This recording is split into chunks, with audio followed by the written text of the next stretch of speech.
Hubby made me a cup of coffee which had a very strange smell. Made you a special coffee, honey, he said with a smile that did not quite reach his eyes. I answered how sweet and quietly watched as my sister-in-law grabbed the mug from my hand. She always took everything that was mine, so I let her take this too. 15 minutes later, the screaming started. My name is Brianna, and at 32 years old, I make my living finding what people try to hide. As a forensic accountant, I track illegal funds and hidden assets, but I never thought I would have to use those skills in my own kitchen. Before I tell you how a Sunday brunch turned into a crime scene, let me know where you are watching from in the comments below. Hit like and subscribe if you have ever dealt with in-laws who made your life a living hell. It was a humid Sunday morning in Atlanta at my mother-in-law Lucille's house. The air conditioning was humming, but the atmosphere in the dining room was stiflingly hot. Lucille sat at the head of the table wearing a string of pearls that I knew were fake, just like her affection for me. She was busy critiquing my hair while waiting for her golden children to arrive. My husband Darius walked in from the kitchen holding a ceramic mug with both hands. He was wearing his favorite polo shirt, the one he bought to look like the partners at his investment firm, even though I knew we were 3 months behind on the credit card payments for it. "Here you go, babe," he said, placing the mug in front of me. "I got my hands on some exclusive Arabica beans from a client. I thought you needed a pick-me-up." His voice was smooth, but his forehead was glistening with sweat. Darius never made coffee. He barely knew how to operate the machine. I looked down at the dark liquid swirling with an excessive amount of caramel syrup. I do not drink alcohol and I never smoke, so my sense of smell is sharper than most. Beneath the cloying sweetness of the artificial caramel, there was something else. A sharp metallic tang, the distinct scent of bitter almonds. It was faint, but to me it screamed danger. I looked up at Darius. His eyes were fixed on the mug, waiting. Just as I raised the cup to my lips, feigning a sip, the dining room door burst open. Chantel, my 30-year-old sister-in-law, breezed in, throwing her designer bag onto the table. She looked me up and down with a sneer. "Really, Brianna, that dress again? You look like you are going to a funeral, not brunch." She flopped into the chair next to me, and her eyes landed on the steaming mug in my hand. "Wait, is that the reserve coffee Dad used to buy?" "Darius, you never make that for me."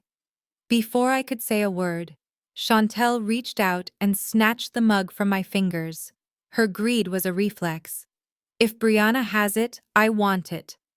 That was her entire philosophy. I saw Darius's face drain of all color.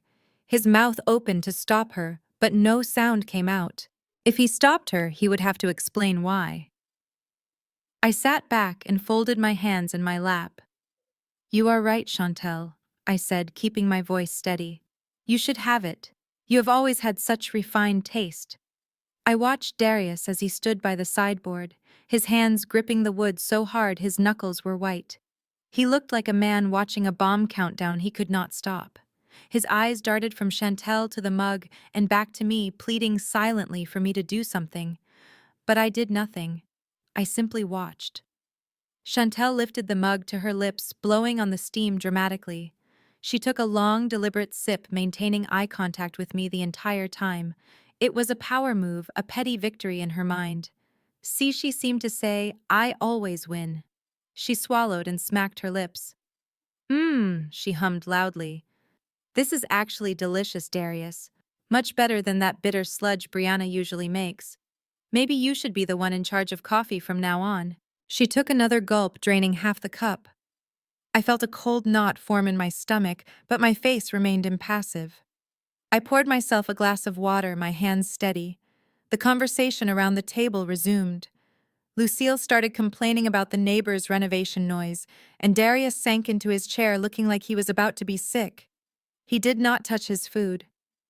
Every time Chantel lifted the mug, his flinch was almost imperceptible, but I saw it. 10 minutes passed. The mug was empty now, sitting next to Chantel's plate. She was in the middle of bragging about a new diamond ring she claimed Brad, her husband, had bought her for their anniversary. Brad, who worked as a pharmaceutical rep, was sitting quietly at the end of the table, looking exhausted as usual. "Look at the clarity," she said, extending her hand under the chandelier. "It cost a fortune, but I told Brad I deserved the best." Suddenly her hand dropped. Her face contorted in confusion, then fear. She blinked rapidly as if trying to clear her vision. What she mumbled, her words slurring slightly. "Is it hot in here?" She tried to stand up, but her legs gave way. She collapsed back into her chair, knocking over the empty mug. It shattered on the floor, the ceramic shards skittering across the hardwood. Chantel's eyes rolled back into her head, showing only the whites. Her body went rigid, then began to jerk violently. Foam started to bubble at the corners of her mouth, tinged pink with blood where she had bitten her tongue. "Oh my God!" Lucille screamed, jumping up and knocking over her chair. "Chantel, baby, what is happening?" The room erupted into chaos. Brad rushed to his wife's side, trying to keep her from hitting her head on the table. "Call 911, he shouted, his voice cracking. Darius stood frozen, his face a mask of pure terror. He was not looking at his sister. He was looking at the shattered pieces of the mug on the floor. "No," he whispered, but in the sudden silence of the room it sounded like a scream. "No. It was not supposed to be you. It was not supposed to be you." I sat perfectly still, my water glass cool in my hand. I heard him, and I knew exactly what he meant. The coffee was not meant for Chantel. It was meant for me. And now the only question was why. The wail of the siren faded as the ambulance screeched into the emergency bay of Grady Memorial Hospital. I parked my car and walked into the sterile chaos of the waiting room. The air smelled of antiseptic and stale coffee, a scent that now made my stomach turn. Lucille was already there, pacing back and forth in her Sunday church heels. She looked like a woman on the edge of a breakdown, her perfectly sprayed hair now in disarray. Brad was slumped in a plastic chair, his head in his hands, looking utterly defeated. And then there was Darius. My husband stood apart from everyone else, pressed into a corner near the vending machines. He was not crying. He was not pacing. He was typing furiously on his phone, his eyes darting around the room like a trapped animal. 45 minutes crawled by in agonizing slowness. Finally, the double doors swung open and a doctor in teal scrubs stepped out. He looked exhausted. "Family of Chantel," he called out. We all rushed forward, forming a tight, anxious circle around him. "She is stable for now," the doctor said, his voice grave. "But we had to intubate her to protect her airway. The seizures were severe. We are looking at a case of acute neurotoxicity. Her system has been overwhelmed by a very potent chemical agent." Neurotoxicity. Lucille shrieked, the word ripping from her throat. "You mean poison? Someone poisoned my baby." Her head snapped toward me, her eyes wild with grief and accusation. "It was you." Before I could react, she lunged forward. The slap echoed through the quiet waiting room, sharp and stinging. My head whipped to the side and my cheek burned, but I did not flinch. I slowly turned back to face her, my expression unreadable. "You gave her that cup," Lucille screamed, pointing a shaking finger in my face. "I saw you. You handed it to her. You have always been jealous of my Chantel. You tried to kill her." Security guards started to move toward us, but I held up a hand to stop them. I did not look at Lucille. I looked past her to Darius. He had seen his mother assault me. He had heard her accuse me of attempted murder. But he did not move. He did not step forward to defend his wife. He just stood there, clutching his phone, his knuckles white, staring at the screen, as if his life depended on whatever message he was sending. I turned back to my mother-in-law, my voice ice cold. "If I wanted to hurt your daughter, Lucille, I would not do it in a room full of witnesses. And I certainly would not use a cup of coffee that my husband made for me." The doctor cleared his throat, clearly uncomfortable with the domestic violence unfolding in his lobby. He looked down at his clipboard, his brow furrowed. "There is something else. The toxicology screen is showing some extremely unusual markers. We found high concentrations of a substance we almost never see in human medicine. He paused, looking at each of us with intense scrutiny. Does the patient work with livestock? Specifically, does anyone here know why she would have access to illicit racehorse stimulants? The silence that followed was absolute. I looked at Darius, and for the first time he looked up from his phone. His eyes met mine, and in them I saw raw, unadulterated panic. Two uniformed officers arrived 10 minutes later, their expressions grim. They separated us immediately. Lucille was wailing dramatically into a tissue while Brad sat silently, his face pale. I was escorted to a small interview room near the nurses' station.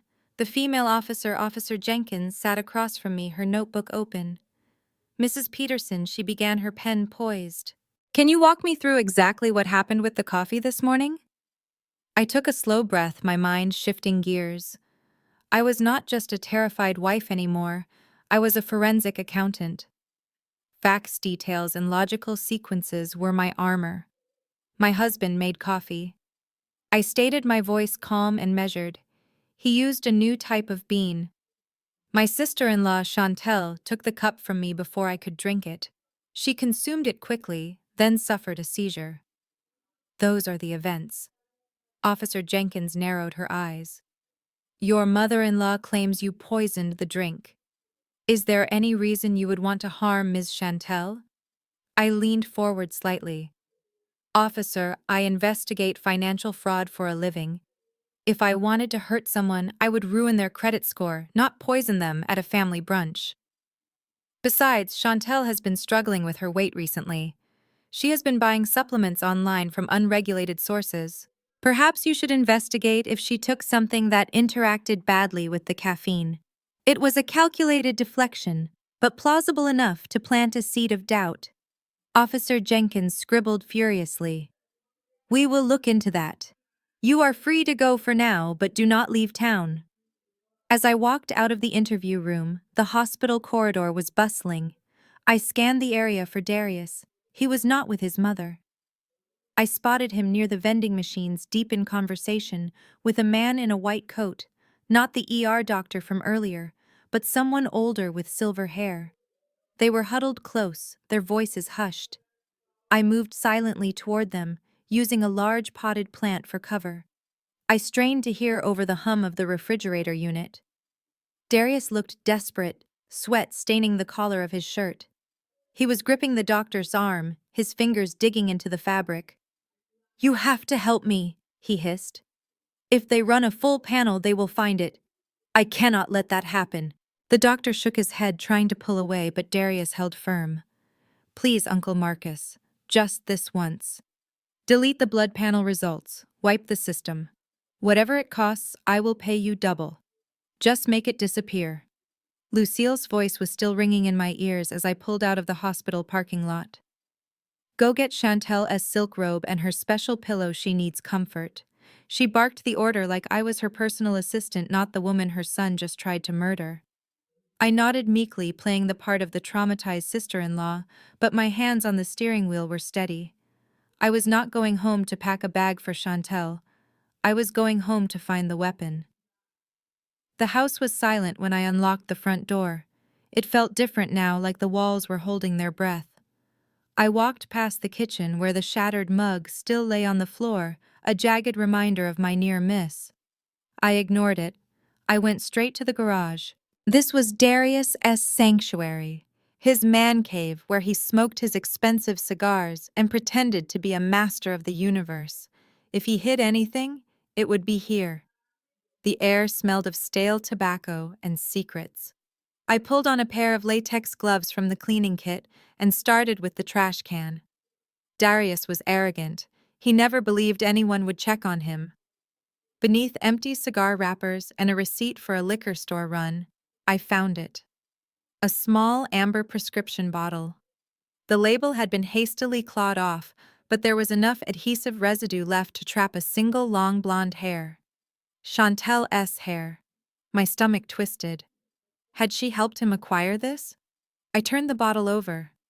On the bottom, stamped into the plastic, was a manufacturing code. I pulled out my phone and typed it into a pharmaceutical database I used for work. The results loaded and my blood ran cold. Digoxin. It was a high-potency heart medication used to treat heart failure and irregular heartbeats. In a healthy person, an overdose would cause nausea, confusion, and eventually cardiac arrest, mimicking a massive stroke or natural heart failure. It was elegant, it was quiet, and it was exactly the kind of coward's weapon Darius would choose. He did not want a messy crime scene, he wanted a grieving widower narrative. I slipped the bottle into my evidence bag, my mind racing. I needed to get out of there before Darius returned, but just as I turned to leave, my phone vibrated in my pocket. It was a priority alert from our joint bank account. I swiped the screen expecting a bill notification or a late fee. Instead, I stared at the numbers, unable to breathe. A withdrawal notification. $500,000. The entire balance of our life savings, the money meant for our future, our retirement, everything we had built. It was gone. Transferred to an offshore account in the Cayman Islands exactly 3 minutes ago. Darius was not just trying to kill me, he was cashing out. I left the garage, moving quickly back into the house. The empty space felt hostile now, every shadow hiding a new betrayal. I went straight to Darius's home office. He was usually meticulous about locking his laptop, treating it like the nuclear football. But panic makes people sloppy. The screen was dark, but when I touched the trackpad, it flared to life. He was still logged in. My fingers flew across the keyboard. I didn't look for emails or texts. I looked for the money. As a forensic accountant, I know that numbers never lie, even when people do. I pulled up his trading accounts, the ones he thought were encrypted beyond reach. What I found made my breath hitch. It was a massacre. A sea of red numbers stretching back 6 months. He had leveraged everything on high-risk crypto futures, betting against the market, doubling down every time he lost. The total loss was staggering, $3 million. But it got worse. I found a folder labeled simply loans. Inside were digital receipts from lenders that didn't use banks or credit checks. They used threats. The interest rates were predatory, compounding daily. The latest message received just this morning was chillingly brief. 1 week, Darius. Or we collect in person. He was drowning and he needed a lifeline fast. I kept digging, my heart pounding a frantic rhythm against my ribs. I needed to know how he planned to pay them back. Our savings account was empty, but $500,000 wouldn't even cover the interest on what he owed. He needed millions. And then I found it. Buried in a subfolder named Assets, there was a single PDF file. I opened it, and the room seemed to spin. It was a life insurance policy. A new one. The beneficiary was Darius. The insured was me. The payout amount was $5 million. I scrolled to the bottom, my vision blurring. There on the signature line was my name. But the handwriting was slightly off, the loop of the B, too wide, the slant too sharp. It was a forgery. A good one, but a forgery, nonetheless. The date of effect was 3 days ago. The pieces slammed into place with terrifying clarity. The coffee, the sudden affection, the panic when Chantel drank it. He wasn't just trying to kill me. He was trying to cash in a $5 million ticket to save his own skin. I was worth more to him dead than alive. 3 days later, Chantel opened her eyes. The doctors called it a miracle, but looking at her lying in that hospital bed, it felt more like a curse. The neurotoxin had ravaged her nervous system, leaving the entire left side of her body limp and useless. Worst of all, her vocal cords were paralyzed. My sister-in-law, who had never met a silence she could not fill, was now trapped in a prison of her own making, unable to scream, unable to curse, unable to tell the world what she had seen. She just stared at me, her eyes burning with a hatred that did not need words to be understood. Lucille stood by the bedside, fluffing pillows that did not need fluffing, performing her grief for an audience of nurses. When she finally turned to me, her face was a mask of cold resolve. "You did this," she said, her voice level and terrifying. "You handed her that cup. You might as well have poured the poison down her throat yourself. Now you are going to fix it. I started to protest to remind her that I was the intended victim, but she cut me off with a sharp wave of her hand. I do not want to hear your excuses, Brianna. My daughter needs round-the-clock care. The rehabilitation center costs a fortune, and insurance will not cover a private nurse, so you are going to do it. You are going to quit that little job of yours, and you are going to be here every single day. You will feed her. You will change her. You will be her voice since you took hers away. It is the least you can do to atone for your carelessness. It is time you acted like family instead of a board member. I looked at Darius, expecting him to step in to tell his mother that asking me to resign from a senior position at a top accounting firm was insanity. He was standing by the window looking out at the parking lot, his shoulders slumped in a performance of weary sorrow. He turned slowly, his eyes wet with fake tears. "Babe, Mom is right," he said, his voice cracking perfectly. "We have to make sacrifices. Chantel is family. I know you love your job, but this is an emergency. We can live on my salary for a while. Think of it as penance." Penance. The word hung in the air, heavy and unjust. I opened my mouth to refuse to tell them both to go to hell, but Darius walked over to me. He wrapped his arms around me in a hug that looked comforting from the hallway, but felt like a vice. He pulled me close, his lips brushing my ear, sending a shiver of revulsion down my spine. "Do not fight her on this, Brianna," he whispered so low only I could hear. "If you do not make Mom happy, if you walk out that door, I will stop the auto pay on your father's nursing home. I checked the accounts this morning. He is overdue. One call from me and they put him on the street. Do you really want to kill 2 people in 1 week?" I walked back into the house that evening, my heart a stone in my chest. I had smiled at Lucille, nodded at Darius, and promised to submit my resignation letter in the morning.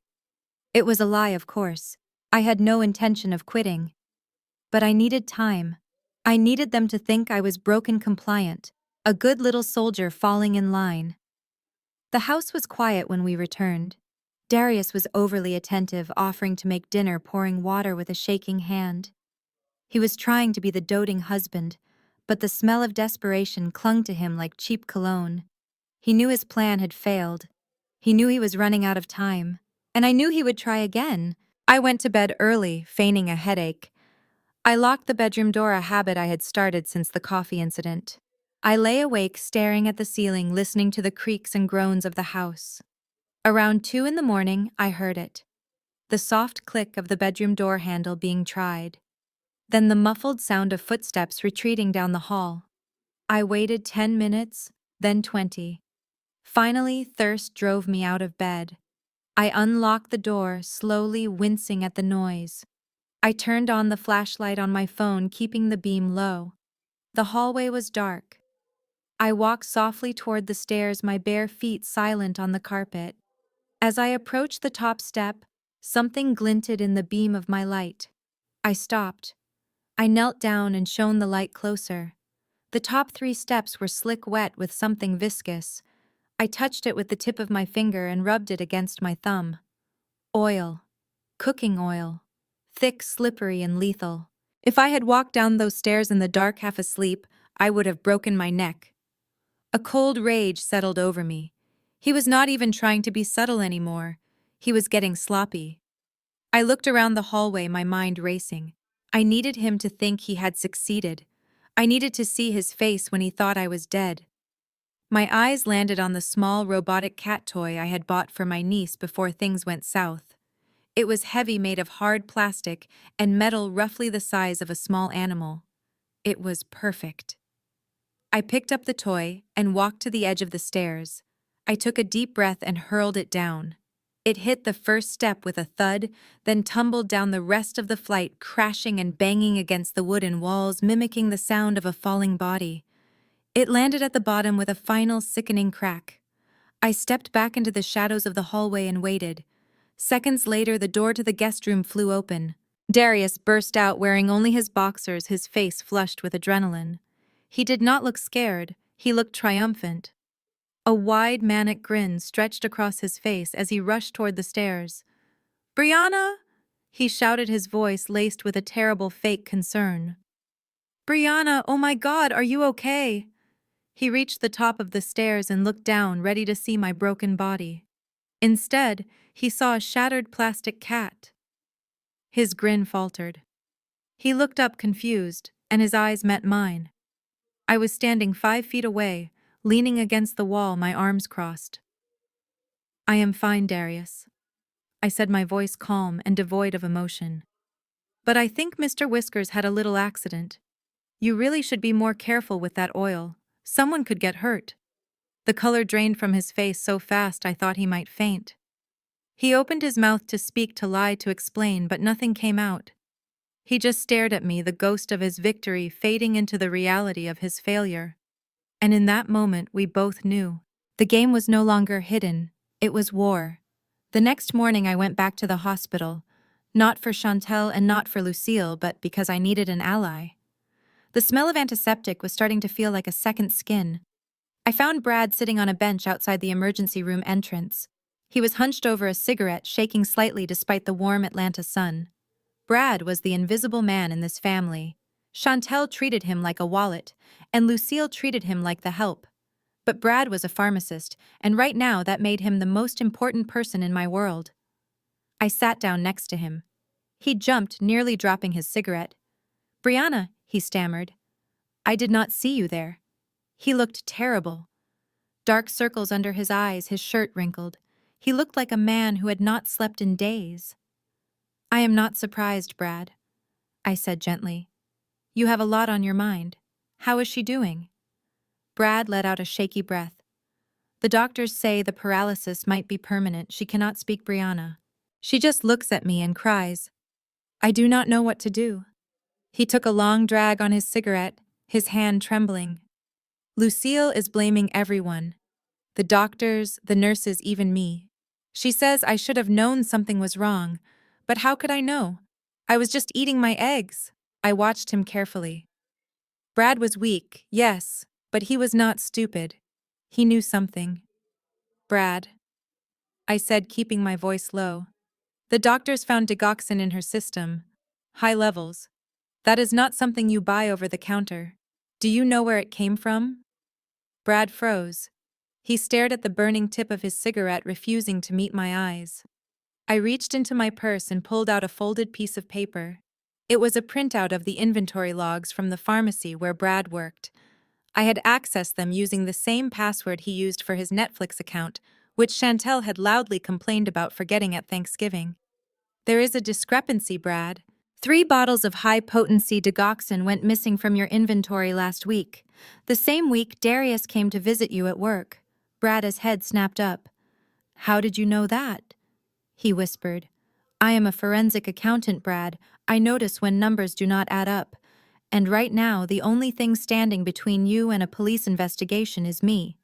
If they trace that batch number back to your pharmacy, you will lose your license. Maybe even go to jail. Is that what you want? Tears welled up in his eyes. I did not give it to him, Brianna, I swear. He came by, said he wanted to see where I worked. He was being so nice for once, asking about the security, asking about the stock. I left him in the office for 5 minutes to take a call. Just 5 minutes.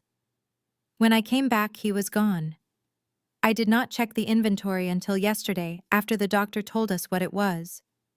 He reached into his pocket and pulled out a crumpled piece of paper.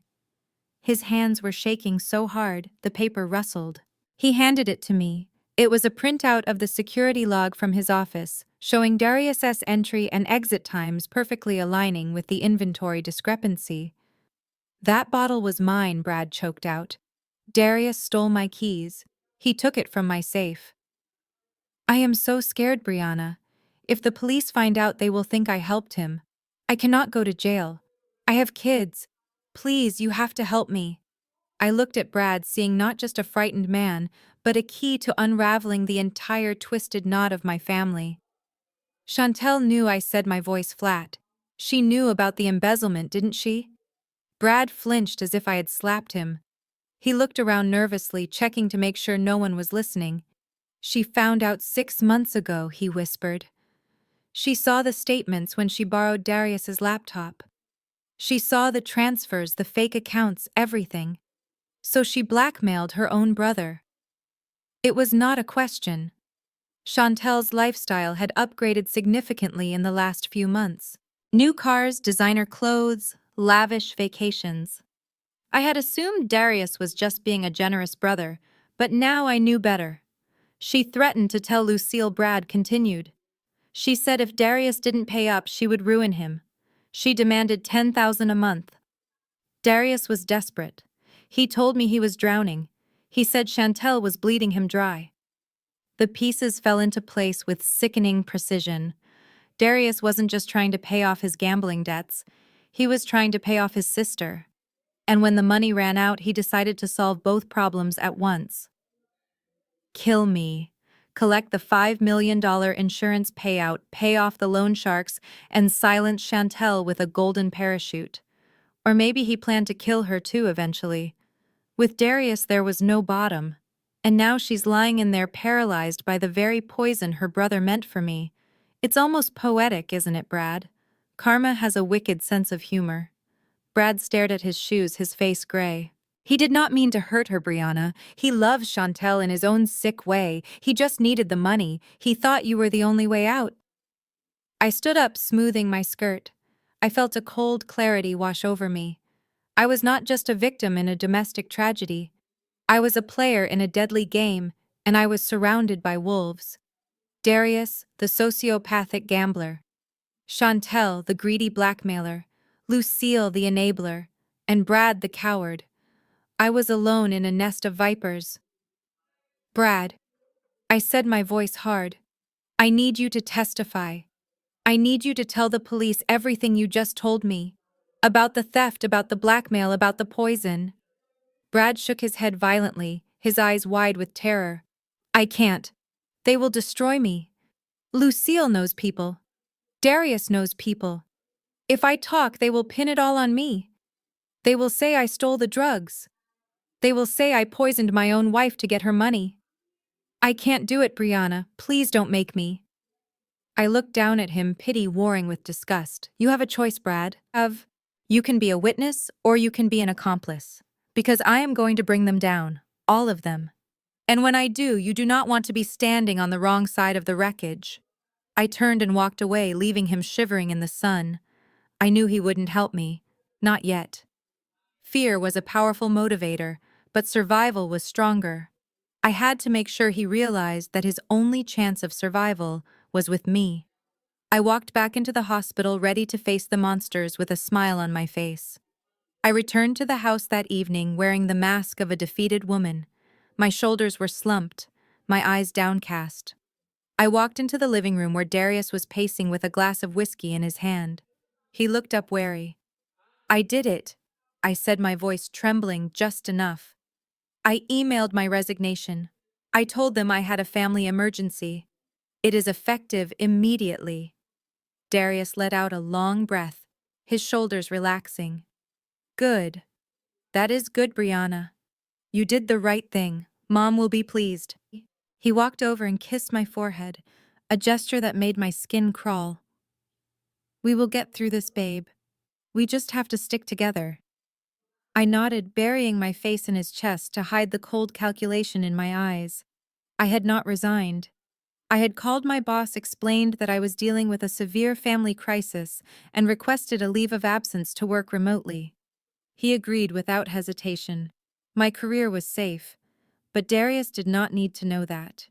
He needed to think I was isolated, dependent, and weak. Over the next few days, I played the part of the dutiful wife perfectly. I cooked, I cleaned, I visited Chantel at the rehab center, sitting by her bed for hours, reading magazines aloud while she glared at me. But every moment Darius was not looking, I was working. I used his shower time to install spyware on his phone. It was a simple program disguised as a system update that would record his calls and mirror his texts to a secure cloud server. I slipped a tiny pinhole camera into the eye of the decorative owl statue on the bookshelf in the living room, a gift from his aunt that he hated but never threw away. I placed another under the kitchen cabinet, pointed directly at the island where he took his late-night calls. The house was no longer a home. It was a surveillance state, and I was the operator. I spent my nights in the guest room claiming insomnia with my laptop open monitoring the feeds. I watched him pace. I watched him drink. I listened to his frantic whispered calls to numbers I traced back to shell companies and burner phones. 3 days into my surveillance, I struck gold.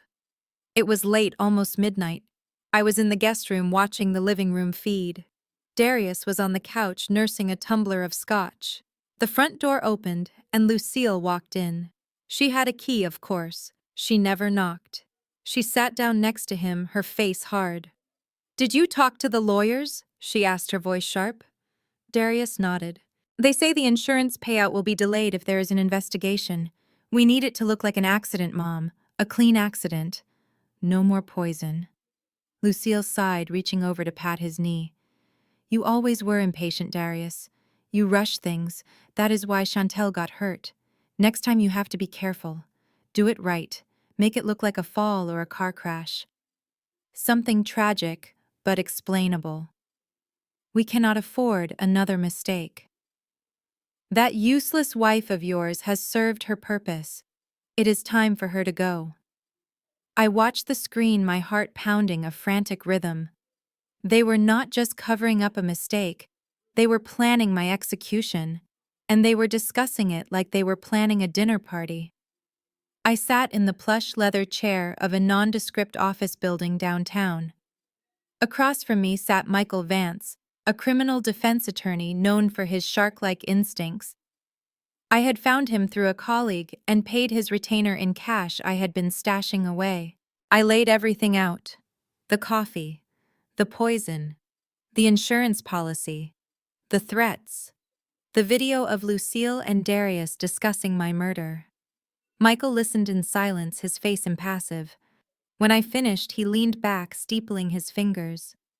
"It is compelling, Brianna," he said, his voice grave. "But it is circumstantial. The video is good, but a defense attorney could argue they were speaking hypothetically or out of anger. The poison was administered to Chantel, not you. Darius could claim Brad left the drugs out, and Chantel took them by mistake. He could claim the insurance policy was just prudent planning. Without a direct admission of intent to kill you specifically, it is a he said she said scenario. And with his money and connections, he might walk." My heart sank. I risked my life to get this, and it is not enough. Michael shook his head. "Not for a conviction. Not for murder. Attempted murder is hard to prove without a smoking gun. We need him to say it. We need him to admit that the poison was for you and that he plans to try again. We need a confession." I felt a chill run through me. "You want me to wear a wire?" Michael opened his desk drawer and pulled out a small black velvet box. Inside, nestled in foam, was what looked like a simple pearl button. "It is a high-fidelity recording device," he explained. "It has a 12-hour battery life and can transmit audio in real time to a secure server. You can sew it onto a blouse or a jacket. It is undetectable unless someone knows exactly what to look for." I picked up the tiny device. It felt light, harmless. But it was a weapon. "You have to get him comfortable," Michael said. "You have to make him feel safe. Make him feel like he has won. That is when men like him get sloppy. That is when they brag. You need to push him, Brianna. You need to corner him until the truth is the only thing left." I looked at Michael, fear warring with resolve. "If he finds this, he will kill me right there." Michael nodded solemnly. "That is a risk, but if you do not do this, he will kill you anyway. At least this way, you have a chance to take him down with you." I closed the box and slipped it into my purse.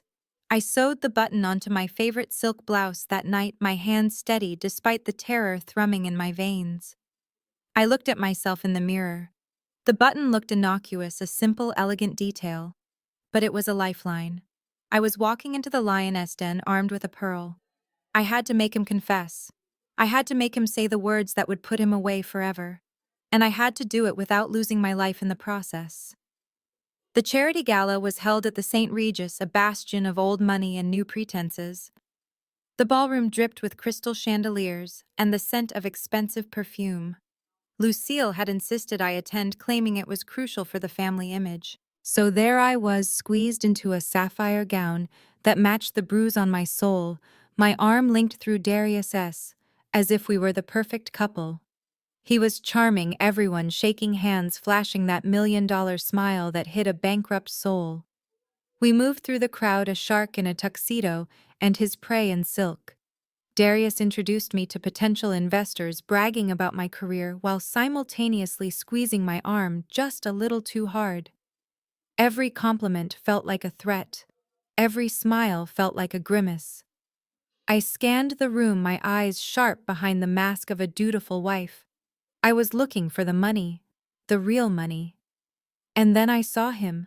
A man in a bespoke suit that cost more than my car, standing near the bar with a glass of sparkling water.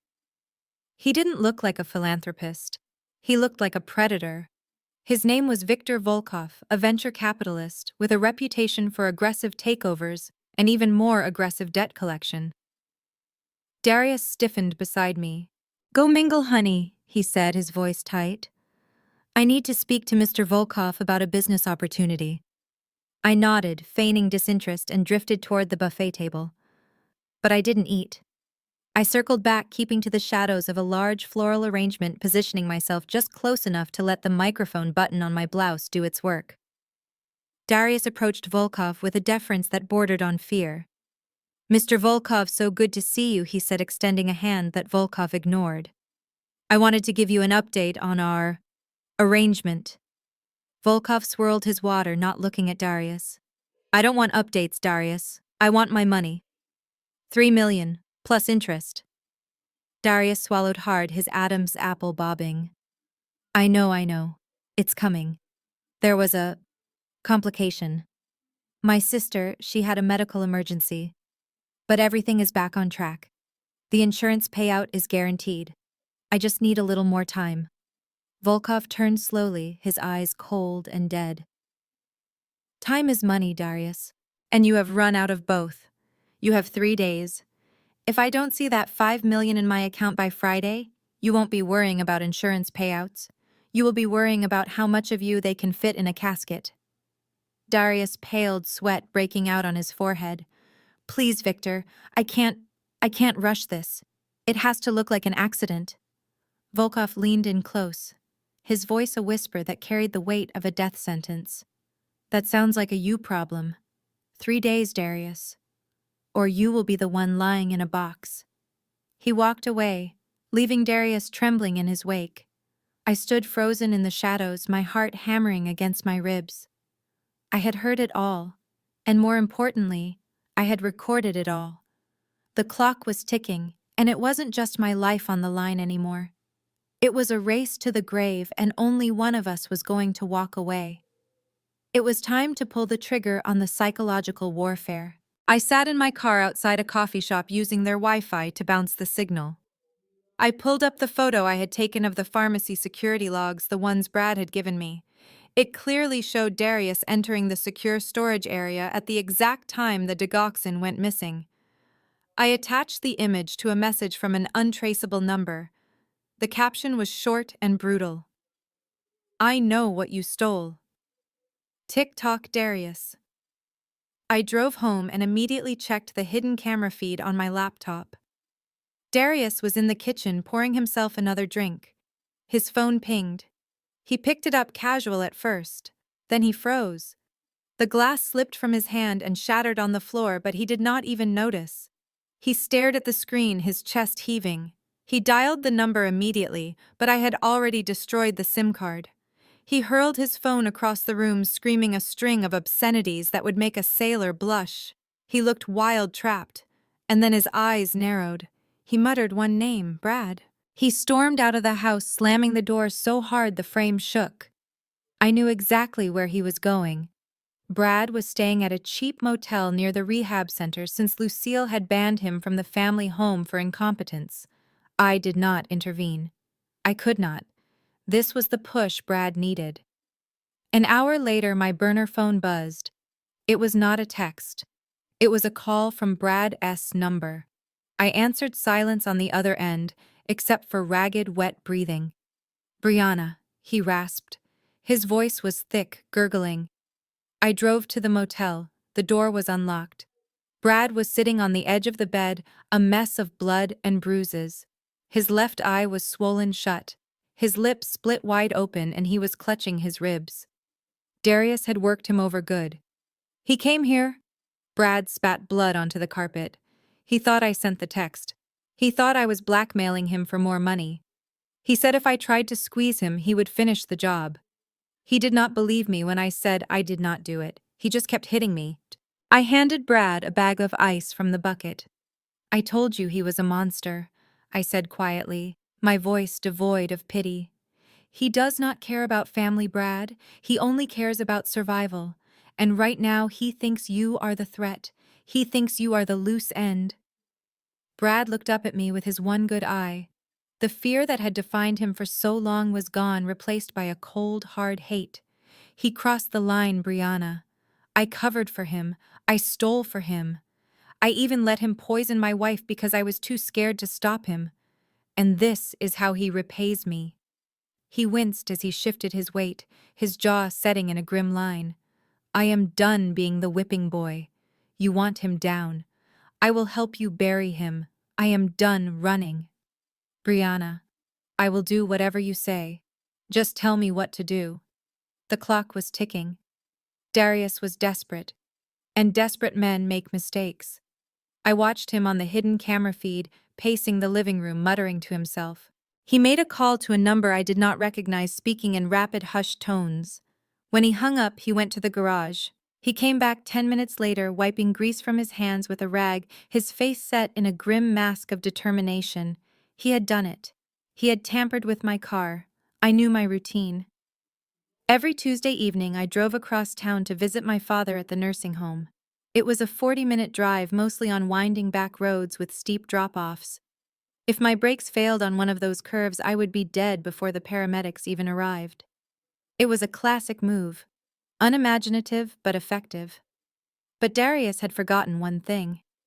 Tuesday was also Lucille's spa day, and her car, a vintage Mercedes, was currently in the shop for engine trouble. She had called me earlier, demanding to borrow my SUV because she refused to be seen in a taxi. I had agreed, of course, playing the dutiful daughter-in-law. "Why not take it, Lucille?" I had said, my voice dripping with false sweetness. "I can take an Uber to see Dad. It is no trouble at all." I watched from the upstairs window as Lucille pulled into the driveway. She honked twice, impatient as always. I walked out, keys in hand, and handed them over with a smile. "Be careful," I said. "The roads can be tricky this time of year." Lucille snatched the keys without a thank you. "Just make sure you fill the tank when you get it back," she snapped before climbing in and slamming the door. I went back inside and waited. Darius was in his office pretending to work, but I knew he was waiting for the phone to ring. He was waiting for the news that his wife was dead. 30 minutes later, the call came. But it was not the police. It was Lucille. She was hysterical, screaming so loud I could hear her through the phone without even putting it on speaker. "My car," she shrieked. "The brakes, they just went." I went straight through the guardrail into the lake. I could have drowned. Darius rushed into the room, his face pale with anticipation. "Is it done?" he asked, his eyes wide. "Is she gone?" I held out the phone, my expression a mask of shock. "It is your mother, Darius. She borrowed my car. She crashed into the lake. She is alive, but she is furious." Darius froze. His eyes went wide with horror, his mouth opening and closing like a fish out of water. He grabbed the phone, his hands shaking. "Mom," he choked out. "Mom, are you okay?" I did not need to hear the other end of the conversation to know what she was saying. I could imagine the vitriol, the accusations, the sheer, unadulterated rage. Darius sank onto the sofa, looking like a man who had just watched his own execution. He had tried to kill his wife, and instead, he had almost killed his mother. And worse, she knew something was wrong. Accidents happen, but brake failures on a brand new SUV do not just happen. Lucille was not stupid. She would start asking questions, and Darius knew he had no answers. Lucille arrived back at the house an hour later, soaking wet and smelling of pond water and rage. She did not even look at me as she stormed past the living room and dragged Darius into the kitchen. I stayed back, slipping into the pantry, where I had a clear line of sight through the crack in the door and perfect audio pickup for my recording device. "You stupid boy," Lucille hissed, slapping Darius across the face. The sound was like a gunshot. Darius stumbled back, holding his cheek, his eyes wide with fear. "Mom, please let me explain." "Explain." What? Lucille screamed, her voice cracking. "Explain why the brakes on a car with less than 10,000 miles on it suddenly snapped. Explain why my foot went all the way to the floorboard as I careened toward the water. You touched that car, Darius. I know you did." Darius crumbled. He sank onto a kitchen stool, burying his face in his hands. "I had no choice, Mom. Volkov said 3 days. 3 days or I am dead. I had to do something. I did not know you would take the car. It was meant for her."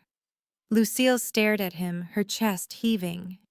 For a moment, I saw a flicker of genuine horror in her eyes. She was looking at her son, the boy she had coddled and protected, and seeing a monster. A man willing to kill to cover his own mistakes. But then just as quickly the horror vanished, replaced by the cold, hard steel of self-preservation. She was not horrified that he was a killer. She was horrified that he was incompetent. "You are reckless," Lucille spat. "You are sloppy and you are dangerous. Do you have any idea what would happen if the police looked at that car? If they found tool marks on the brake lines? We would be ruined. All of us. The scandal would destroy everything I have built." She began to pace, her wet heels squelching on the tile. "We cannot let them examine the wreckage. We have to control the narrative. We will say we noticed the car acting up weeks ago. We will say we were planning to take it in for service. We will blame the manufacturer, a faulty master cylinder, a factory defect. We will threaten to sue them into oblivion if they try to investigate." Darius looked up, hope warring with shame in his eyes. "You will do that. You will cover for me." Lucille grabbed him by the lapels of his shirt, shaking him violently.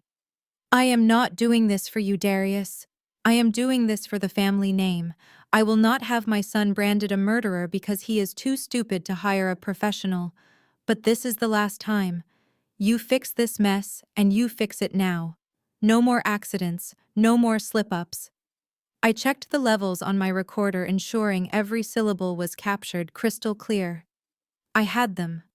Not just Darius, but Lucille, too. An accessory after the fact. A co-conspirator in attempted murder. The audio file saved and uploaded to the cloud instantly. Lucille leaned in close to Darius, her face inches from his, her voice dropping to a venomous whisper that the microphone picked up perfectly. "You listen to me, and you listen good. You tried to kill your wife and you almost killed me. You are an idiot." I waited until the next morning to drop the bait. Darius was in the kitchen staring at the coffee maker like it was a complex mathematical equation. He looked haggard. The pressure from Volkov and Lucille was crushing him. I walked in holding a letter I had forged on heavy cream-colored stationery. I made sure my hands were trembling slightly, feigning shock. "Darius," I said, my voice breathless, "you are not going to believe this." He looked up, his eyes dull. "What is it now, Brianna?" I handed him the letter. It was a notification from a solicitor in Savannah. My great-aunt Clara, a woman I had not seen since I was 5, had passed away. And she had left me her estate. Not just a house, but 60 acres of prime, undeveloped land near the coast. The estimated value was $7 million. I watched his eyes scan the page. I saw the exact moment the words registered. The dullness vanished, replaced by a hungry, predatory light. "7 million," he whispered. He looked at me, and for the first time in weeks, he did not look at me like an obstacle. He looked at me like a winning lottery ticket. "Are you sure this is real?" I nodded. I called the number. It is legitimate. I just have to go down there next week to sign the transfer papers. But Darius, I do not know anything about land. I do not know what to do. He was on his feet in an instant, crossing the room to hug me. The smell of his desperation was gone, replaced by the manic energy of a gambler who just hit the jackpot. Baby, this is amazing. This changes everything. Do not worry about the details. I will handle it. We can put the land in a trust, protect it from taxes. I know a guy. He pulled back his hands, gripping my shoulders. I was suddenly his partner again, his beloved wife. The plan to kill me was gone, evaporated in the face of $7 million. He could not kill me. Not yet. Not until I signed. We have to celebrate, he declared, pacing the kitchen. This is a sign, Brianna. Our luck is turning. We should have people over. A real party. This weekend. I want everyone to know that the Peterson family is back on top. He was already mentally spending the money paying off Volkov, buying Lucila's silence, upgrading his life. He wanted an audience. He wanted to gloat. I hesitated, playing the part of the reluctant introvert. Are you sure, Darius? With everything going on with Chantel, he waved a hand dismissively. Chantel will be fine. This is about us. I will invite the partners. I will invite Volkov. We will show them all. He looked at me, a manic grin stretching his face. It will be the party of the year. I smiled back, a cold, sharp thing that did not reach my eyes. Yes, Darius, I said. It certainly will be. He thought he was organizing his victory lap. He had no idea he was setting the stage for his own execution. And I would be the one pulling the lever. I sat in the back of an unmarked sedan, parked 3 blocks from my office. The air conditioner blasted cold air against the humid Atlanta afternoon, but I barely felt it. Beside me sat Agent Sterling from the Financial Crimes Division, a man I had worked with on 3 previous fraud cases. I handed him the heavy leather binder. It landed on his lap with a satisfying thud. Inside was the autopsy of Darius S. financial life. Every laundered dollar, every shell company, every crypto transfer that linked my husband directly to Viktor Volkov's criminal empire. You have outdone yourself, Brianna Sterling said, flipping through the pages. We have been trying to pin Volkov down for years. He always uses intermediaries. But Darius was sloppy. He transferred funds directly from Volkov's front companies to his personal accounts to cover his losses.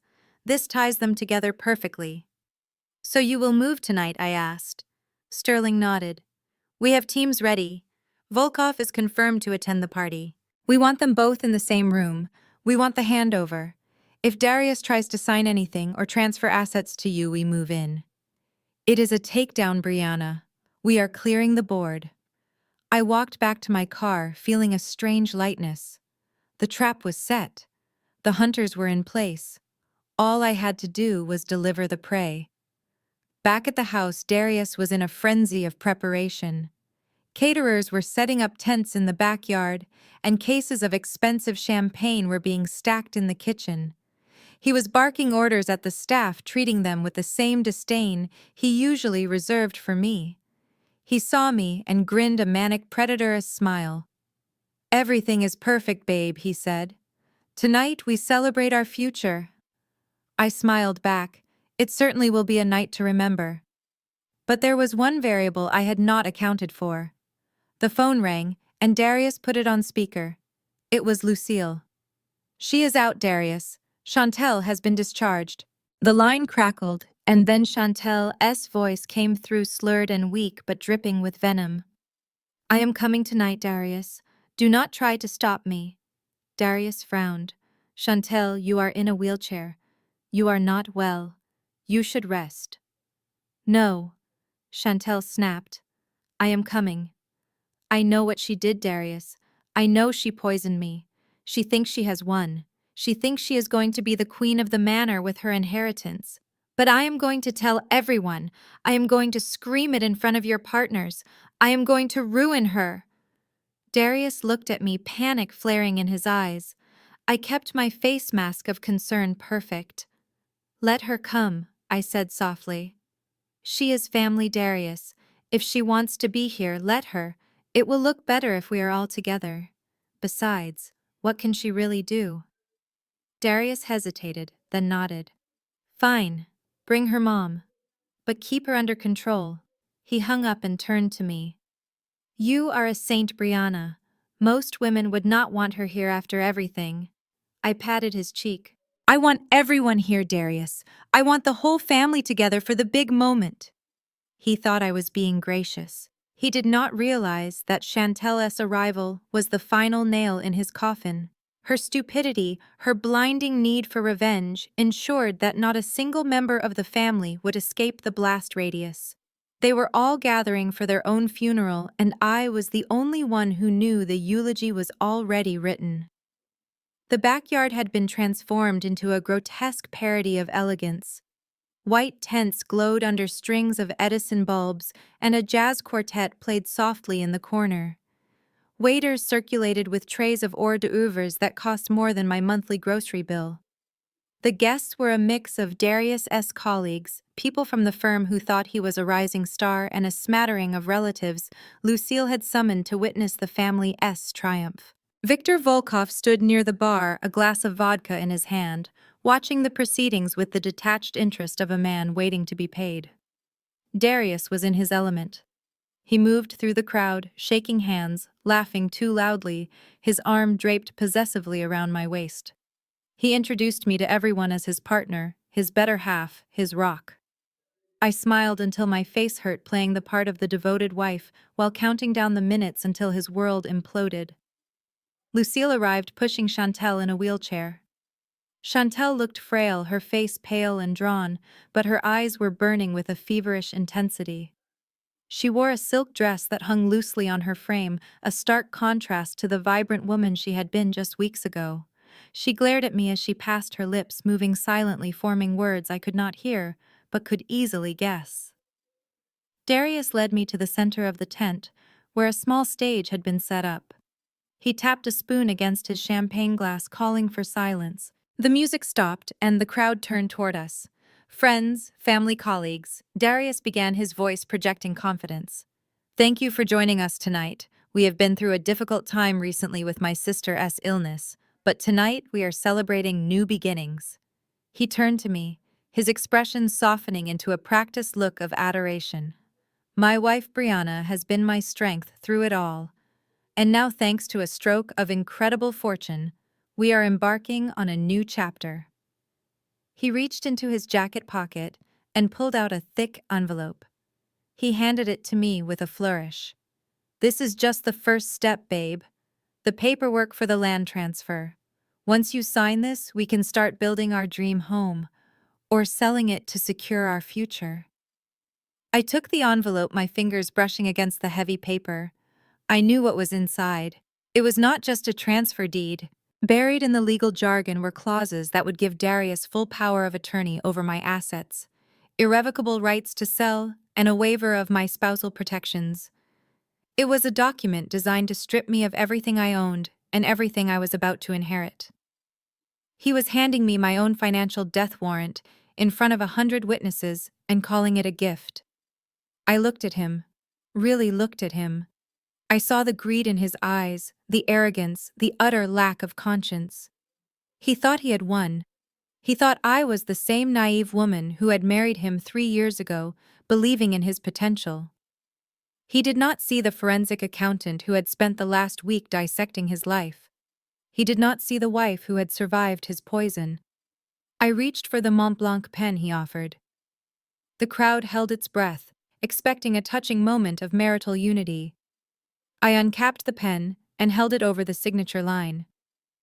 Darius's smile widened a predatory grin of triumph. I looked up, meeting his gaze. Actually, Darius, I said, my voice clear and carrying through the silent tent. Before I sign this, I have a little surprise for you, too. A gift. I think you are going to love it.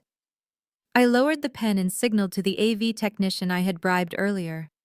I pulled out my phone and tapped the screen. Behind us, the large projection screen flickered to life. The crowd murmured, expecting a slideshow of wedding photos or perhaps architectural renderings of our imaginary new estate. Instead, the image was grainy but unmistakable. It was our kitchen viewed from a high angle. The date stamp in the corner read 3 weeks ago. Darius stood at the counter, his back to the camera but his actions clear. He was holding a small amber bottle. He tipped it over a steaming mug of coffee, shaking a fine white powder into the dark liquid.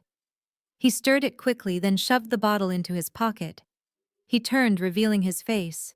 He was smiling. It was the same smile he was wearing right now on stage. A gasp rippled through the audience. I saw Lucille's hand fly to her mouth. Viktor Volkov's expression shifted from boredom to intense interest. Darius froze. He stared at the screen, his face draining of color. "That is a lie," he shouted, his voice cracking. "That is fake." She doctored it. But the video continued. It showed Chantel entering the room. It showed the swap. It showed Darius's face contort in terror as his sister drank the poison meant for his wife. The silence in the tent was absolute, broken only by the soft jazz still playing in the background, a surreal soundtrack to a public execution. I turned back to the crowd, my voice steady. That powder was digoxin, high potency, stolen from a pharmacy. It was meant to kill me. Instead, it paralyzed his sister. Darius lunged. He dropped the facade of the loving husband and became the desperate animal he truly was. He rushed across the stage, his hands reaching for the microphone, reaching for me. "Shut up!" he screamed. "Shut up, you lying B-word!" But he never reached me. A figure tackled him from the side, hitting him with the force of a freight train. It was Brad. The man who had been a doormat for years, who had let his wife and brother-in-law walk all over him, had finally snapped. He drove Darius into the stage floor, his fists flying. "You poisoned her!" Brad roared, each punch punctuating his words. "You poisoned my wife! You monster!" The crowd erupted into chaos. Waiters dropped trays. People screamed. Lucille was wailing, clutching her chest. But I stood calm in the center of the storm, watching. This was not just revenge. This was justice. And I was just getting started. I tapped my phone again. The video on the screen changed. Now it was audio accompanied by a transcript scrolling across the screen. It was the recording of Lucille and Darius in the kitchen. "Next time, do it right," Lucille's voice boomed through the speakers, amplified for everyone to hear. "Make it look like an accident. No more poison." Darius struggled under Brad, trying to throw him off, but the crowd was closing in. Their faces were not friendly anymore. They were horrified. They were angry. They were witnesses. Security finally pulled Brad off Darius, but the damage was done. Darius lay panting on the stage, his lips split, his tuxedo torn. He looked up at me with wild, desperate eyes, begging me to stop. But I was not done. I tapped the screen again. The audio file I had recorded from the pantry filled the tent, booming over the high-quality sound system Darius had paid for with stolen money. "You tried to kill your wife and you almost killed me." Lucille's voice was unmistakable, shrill and furious. "You are reckless, Darius. If the police find tool marks on the brake lines, we are ruined." The color drained from Lucille's face. She slumped in her wheelchair beside Chantel, looking like a ghost. The guests, who had been whispering in shock, fell into a stunned silence. They were not just hearing a family dispute. They were hearing a confession to conspiracy to commit murder. My mother-in-law, the woman who prided herself on her standing in the church and the community, had just been exposed as an accomplice to her son's failed hit job. But I had one final nail for the coffin. I swiped left on my phone, bringing up the financial records. The screen behind me changed to a spreadsheet. It was a forensic accounting of the Horizon Fund, Darius's investment firm. "I know many of you here tonight entrusted Darius with your savings," I said, my voice projecting clearly to the back of the tent. "You thought he was investing in blue-chip stocks and emerging markets. You thought you were seeing returns." I highlighted a column of red numbers. "This is where your money actually went." The screen showed wire transfers. Not to companies, but to offshore gambling sites, crypto wallets known for money laundering, and high-interest payments to shadow lenders. $2 million in client funds evaporated in 6 months, I stated. He did not just steal from me, he stole from all of you. A roar of outrage went up from the crowd. Several partners from his firm looked ready to storm the stage. But one man did not shout. Viktor Volkov sat in the front row, his glass of vodka untouched on the table. He was staring at the screen at the undeniable proof that the money he had loaned Darius was gone, burned. There would be no insurance payout. There was no inheritance. There was nothing. Volkov stood up slowly. His movement was fluid, lethal. The air around him seemed to drop 10 degrees. He looked at Darius, who was scrambling backward on the stage, trying to hide behind a speaker. Volkov did not say a word. He just buttoned his jacket and looked at Darius with dead, shark eyes. He realized in that moment that Darius was not just a bad investment. He was a dead end. And Viktor Volkov did not like dead ends. The wail of sirens cut through the tense silence of the tent, slicing the humid night air. Blue and red lights flashed against the white canvas, creating a disorienting strobe effect. The guests who had been frozen in shock moments before began to scatter, moving away from the stage as if Darius were radioactive. Uniformed officers swarmed the backyard, their movements precise and coordinated. Agent Sterling led the charge, flanked by 2 officers. He moved straight for the stage, his badge glinting under the lights. Darius Peterson. Sterling announced, his voice booming over the sound system. You are under arrest for attempted murder, money laundering, and fraud. You have the right to remain silent. Darius scrambled to his feet, blood trickling from his split lip. No, he screamed, backing away until he hit the edge of the stage. This is a mistake. She set me up. He pointed a shaking finger at me. That woman is a liar. She is a snake. She fabricated everything. She doctored the videos. She wants my money. I stood my ground, watching him unravel. It is over, Darius, I said, my voice calm amidst the chaos. The game is over. An officer grabbed Darius' arm, twisting it behind his back. He howled in pain and indignation. Get your hands off me. Do you know who I am? I am a partner at Horizon Fund. I will sue you. I will sue all of you. The cuffs clicked shut with a sound of finality that echoed in the tent. Sterling looked at me and nodded a silent acknowledgement of the takedown. But Darius wasn't done. As they dragged him off the stage, kicking and screaming, he locked eyes with the one person he thought would always save him. Mom! He wailed, his voice cracking into a desperate sob. Mom, help me! Tell them it is a lie! Do something! Lucille sat in her wheelchair, her face a mask of horror. She looked at her golden child now, a broken man in handcuffs. She looked at the police swarming her property. She looked at the guests staring at her with judgment. And then she looked at me. For a moment I saw the old Lucille, the woman who would burn the world down to protect her son.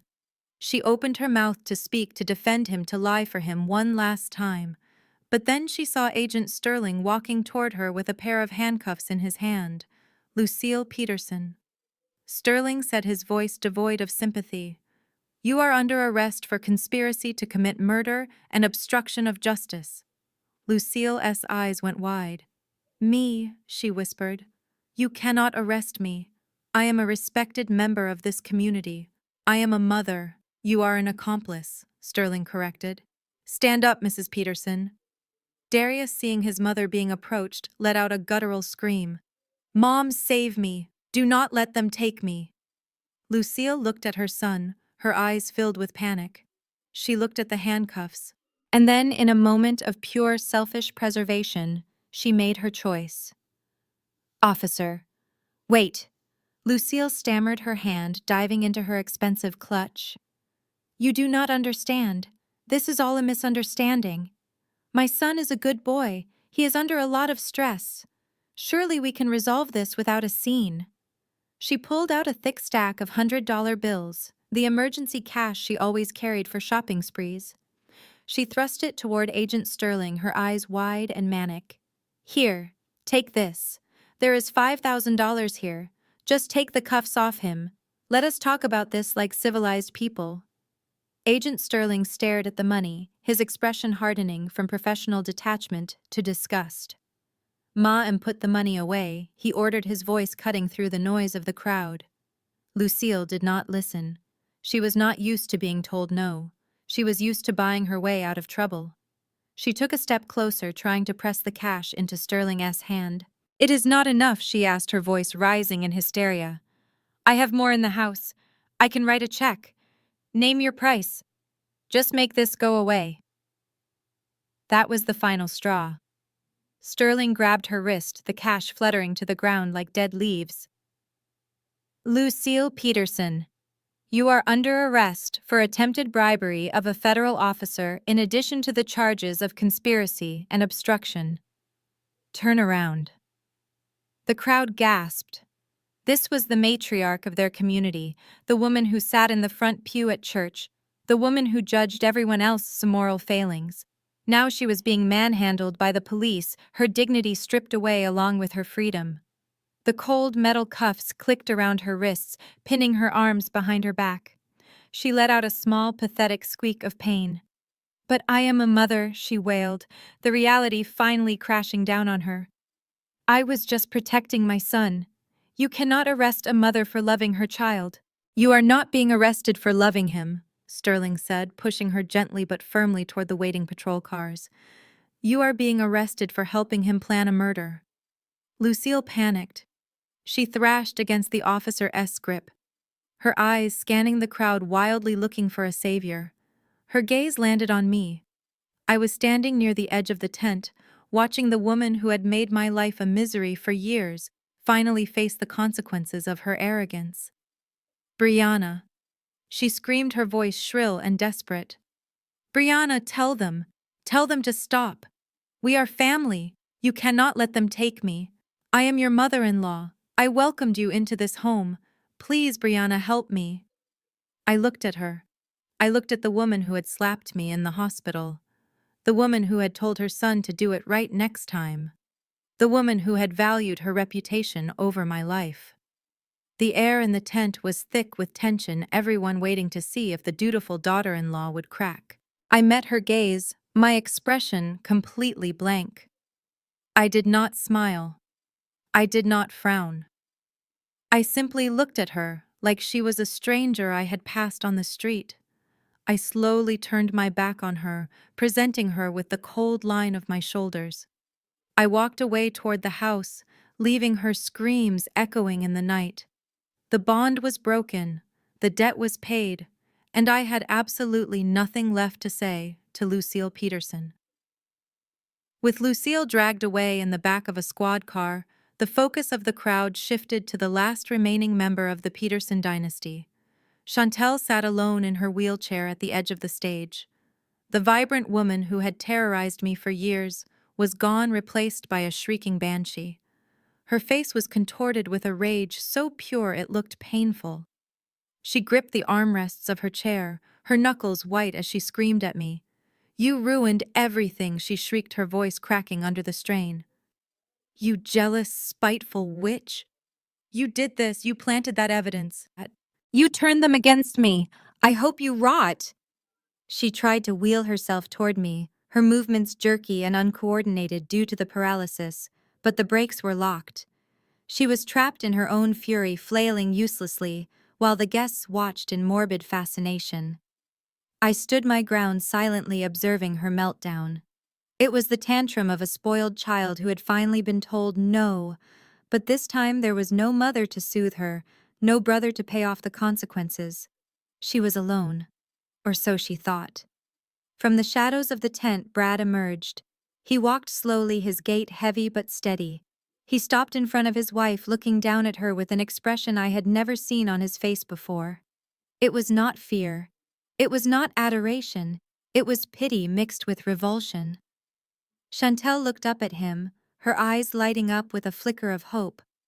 "Brad," she gasped, reaching out a hand. "Brad, get me out of here. Take me home. These people are crazy. We need to call a lawyer." Brad did not take her hand. Instead, he reached into his jacket pocket and pulled out a thick white envelope. He dropped it into her lap. It landed with a soft slap that sounded louder than her screaming. Chantel looked at it confused. "What is this?" she asked. "It is over." "Chantel," Brad said, his voice flat and final. "I filed the papers this morning. That is a petition for divorce and a restraining order. I am taking the kids to my sister's house tonight. You are not to come near them." Chantel stared at him, her mouth hanging open. "Divorce," she whispered. "You cannot divorce me. You are nothing without me. I made you." "You used me," Brad corrected. "You used me to steal drugs. You used me to cover for your brother. You treated me like a servant in my own home. I have endured enough. I stayed for the kids hoping you would change, but I see now that you are incapable of change. You and Darius are not just selfish. You are monsters. You would burn down the world just to warm your hands." He took a step back, putting distance between them. "And do not think you can charm your way out of this with the police. I have already spoken to Agent Sterling. I gave him the inventory logs. I gave him the text messages you sent me demanding I steal more pills. I am going to be a witness, Chantel. I am going to testify against you and your brother. I am going to make sure you both pay for every single thing you did." The blood drained from Chantella's face, leaving her as pale as the tablecloths. The reality of her situation crashed down on her with the weight of a collapsing building. Her husband was gone. Her children were gone. Her freedom was gone. She looked at me one last time, her eyes wide with a dawning horror that went beyond anger. She opened her mouth to speak, to scream, to beg, but no sound came out. Her eyes rolled back in her head, and her body went limp. She slumped forward in the wheelchair, sliding awkwardly to the side like a broken doll. This was not one of her dramatic performances. Her body, weakened by poison and overwhelmed by shock, had simply given up. Chantel Peterson had fainted dead away, leaving only the silence of her ruin behind. I stood on the other side of the one-way glass, watching Darius pace the small interrogation room like a caged tiger. He was still wearing his torn tuxedo, though it was now rumpled and stained with sweat. He had demanded his lawyer the moment they brought him in, and was now waiting with an air of arrogant impatience. He genuinely believed he was going to walk out of here. He thought his money, his connections, and his sheer audacity would save him one last time. He did not realize that I had already burned every bridge he had. Agent Sterling opened the door and gestured for me to enter. "Are you sure you want to do this?" he asked. "You do not have to talk to him." I nodded. "I need him to know. I need him to understand exactly why he lost." I walked into the room, my heels clicking on the linoleum floor. Darius stopped pacing and turned to face me. A sneer curled his lip. "Well, if it is not the grieving widow," he spat. "You think you are clever, do you not, Brianna? You think this little stunt is going to stick? My lawyer will have me out of here in an hour. And then I am going to sue you for everything you have. I'm going to bury you in litigation until you are living in a cardboard box." I sat down at the metal table, folding my hands in front of me. I looked at him calmly, my expression devoid of fear or anger. "There is no lawyer coming, Darius," I said, my voice soft but firm. "I called your firm's legal department. They are not representing you. In fact, they are currently cooperating with the SEC investigation into your embezzlement. They fired you 20 minutes ago." Darius's sneer faltered slightly, but he recovered quickly. "I will hire my own lawyer. I have money." "Do you?" I asked, tilting my head. "Because according to my forensic analysis, you have negative $3 million. And Viktor Volkov is not exactly in a lending mood right now. He is in the next room, by the way, cutting a deal with the FBI. He is giving them everything, Darius. Every transaction, every meeting, every threat. He is pinning the money laundering on you to save himself." Darius paled, his hands trembling slightly. "That is a lie. Volkov would never talk. He is a professional." "Professionals survive," I countered. "Amateurs like you get caught. But that is not even the worst part." I reached into my bag and pulled out a single sheet of paper. It was a copy of a loan agreement with a shadow banking firm, one of the many Darius had used to cover his gambling losses. I slid it across the table. Look at the guarantor, Darius. Look at whose name is on the collateral. He picked up the paper, his eyes scanning the text. He froze. His face went gray, his mouth opening in a silent scream of denial. No, he whispered. No, I did not do that. You forged your mother a signature, I said, my voice cold. You used Lucille's house, her retirement fund, her life savings as collateral for your loans. And since you defaulted last week, the creditors have already started the seizure process. By tomorrow morning, your mother will be homeless. She will have nothing. No house, no money, no reputation. You did not just ruin yourself, Darius. You destroyed her. You took everything she ever loved, and you burned it to the ground. Darius dropped the paper as if it were on fire. He stared at me, his eyes wide with a dawning horror that went beyond self-preservation. He realized finally that there was no way out. No lawyer could fix this. No money could buy him freedom. He had sacrificed his mother to save himself, and in the end, he had lost them both. He sank into the chair, his arrogance shattering into a million pieces, leaving only a terrified, pathetic man who had played a game he never understood and lost everything. I walked down the hallway to the adjacent observation room where Lucille was being held. Agent Sterling had just stepped inside her interrogation room, armed with the document I had provided. I needed to see this.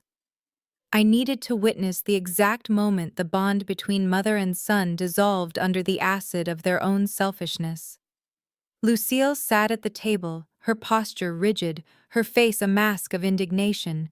She was still trying to play the grand dame, demanding to speak to the mayor, threatening to have Sterling's badge.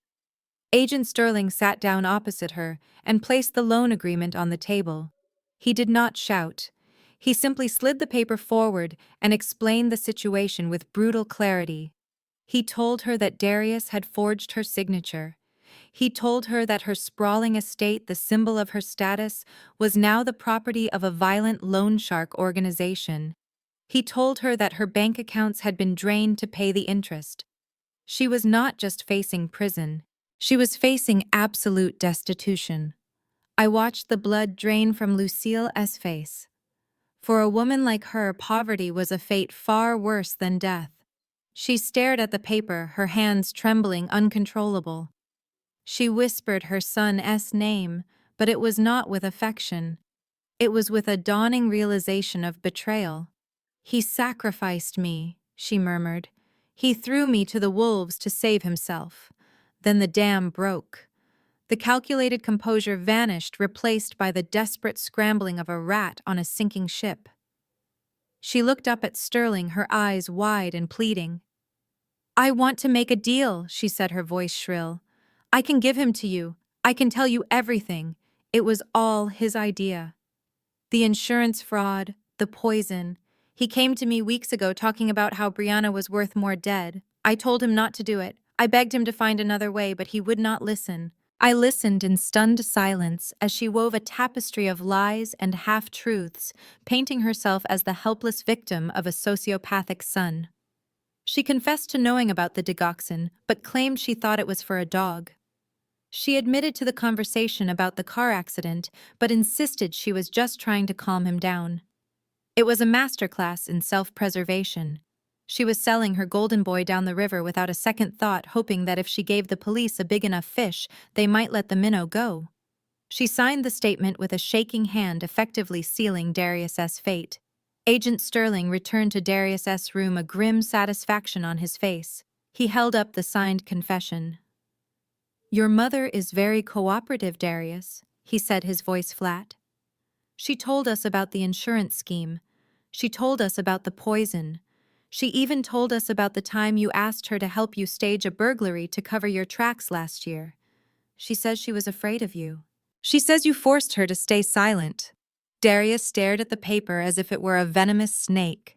He read his mother's words, the accusations, the lies, the abandonment. The arrogance that had sustained him for so long finally evaporated. He let out a low, animalistic moan. No, he sobbed, his voice broken and small. Not Mom. She would not do this, she promised. He slumped forward, his forehead hitting the metal table with a dull thud. His shoulders began to shake violently. The man who had plotted my murder, who had sneered at my pain, who had treated the world like his personal playground, was gone. In his place was a terrified little boy crying for a mother who had just sold him out for a chance at a plea deal. He wailed, a sound of pure despair echoing off the cold concrete walls, realizing that he was truly and utterly alone. The weeks following the arrests were a blur of depositions and legal briefs, but for the first time in years I felt completely in control. As the primary victim and still the legal wife of the accused, I held a unique position of power. The authorities needed my forensic accounting skills to untangle the chaotic web of shell companies and hidden accounts Darius had created. It was tedious work tracking down every dollar he had tried to hide, but it paid off.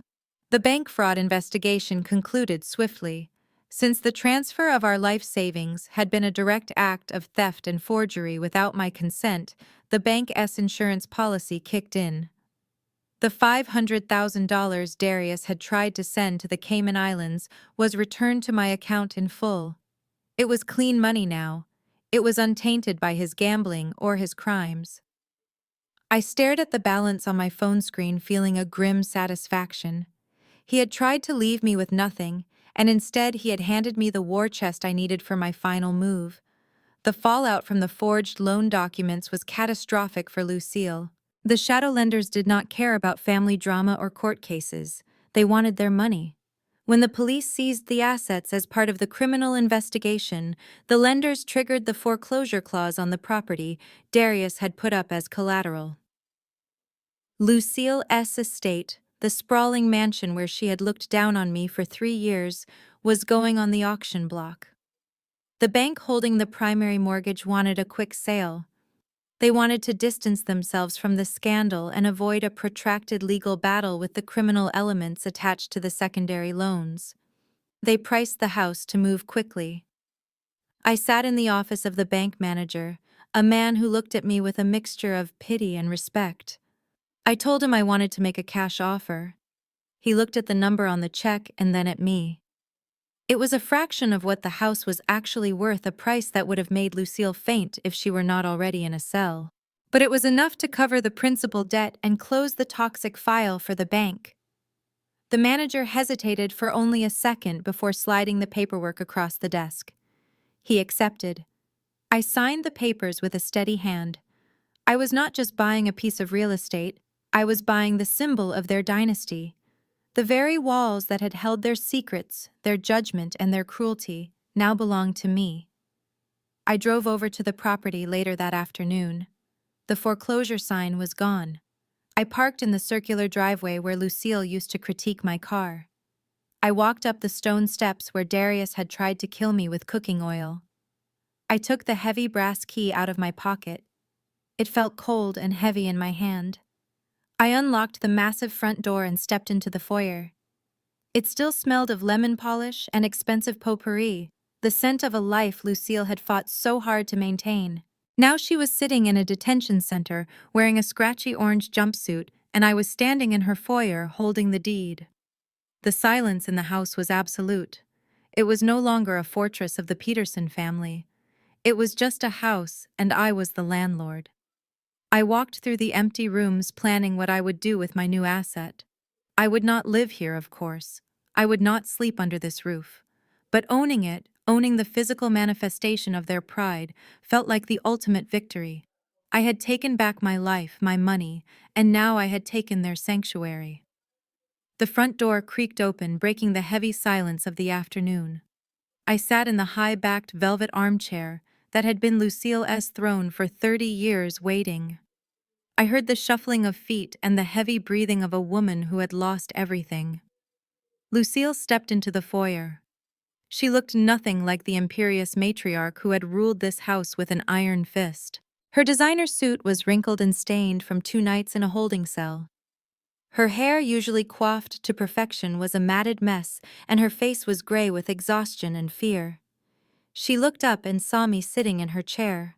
For a moment, confusion clouded her eyes, but then a look of desperate relief washed over her features. She let out a sob and rushed toward me, her arms outstretched. "Brianna, oh, thank God," she cried, her voice cracking. "I knew you would come through. I knew you would not let them keep me in that place. Did you pay the bail? Did you talk to the lawyers?" She collapsed onto the sofa opposite me, wiping tears from her eyes with dirty fingers. "I told them it was a mistake. I told them you would clear everything up. Look at this mess." She gestured vaguely at her disheveled appearance, regaining a shred of her old arrogance. "Go to the kitchen and make me some tea, Brianna, Earl Grey, and run a bath. I need to wash the stench of that place off me. Then we can discuss how we are going to fix this."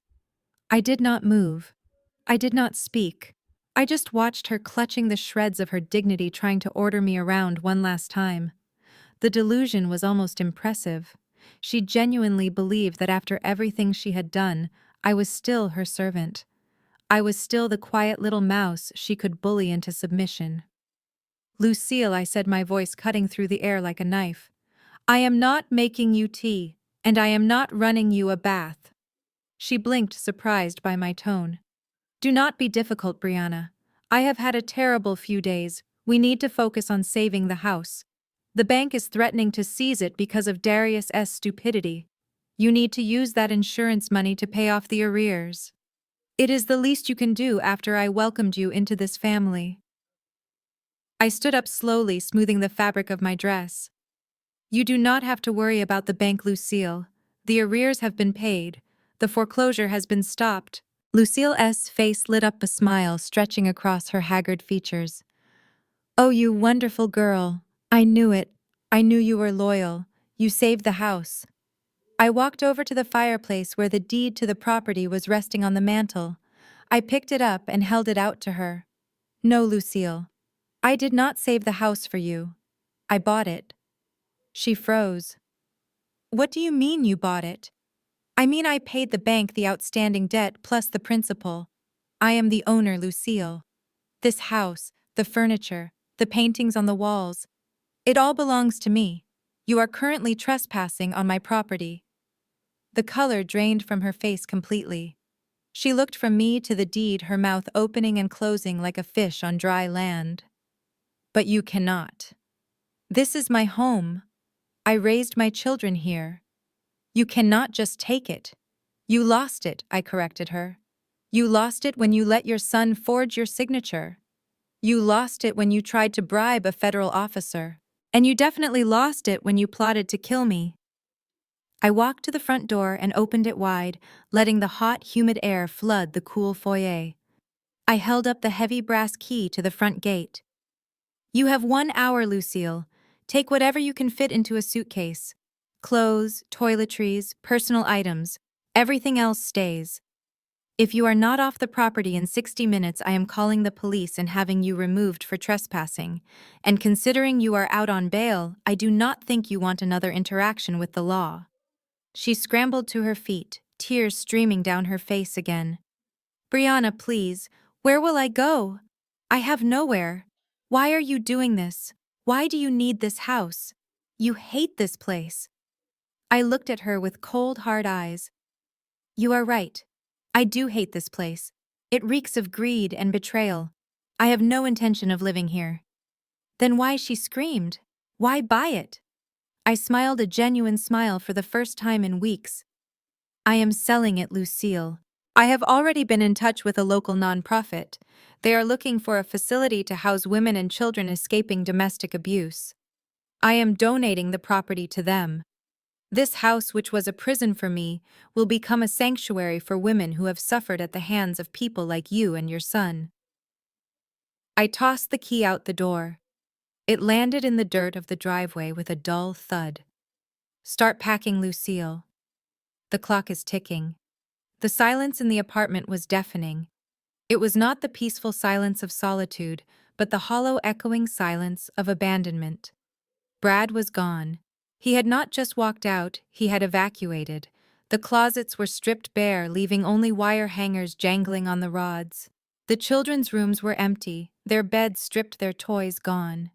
He had taken them to his sister's house, leaving me alone in a home that was rapidly becoming a tomb. I sat in my wheelchair in the center of the living room where he had left me. My left side was a dead weight, a heavy, useless anchor dragging me down. My throat was parched. I had been sitting here for hours, unable to navigate the narrow hallway to the kitchen because the rug had bunched up under my wheels, trapping me. I was thirsty. I was hungry. And for the first time in my life, I was completely and utterly helpless.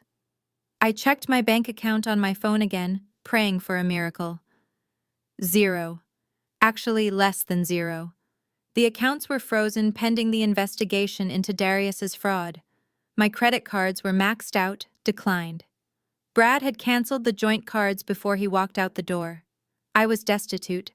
The princess of the Peterson family, the woman who had demanded the best of everything, was now trapped in a prison of her own making without even a bottle of water to her name. I scrolled through my contacts, my finger hovering over the names. Mom was gone, evicted, and likely looking for a shelter. Darius was in a cell. My friends, the ones who drank my champagne and laughed at my jokes, had all stopped answering my calls the moment the news broke. There was only one person left. One person who had resources. One person who was family by law, if not by blood.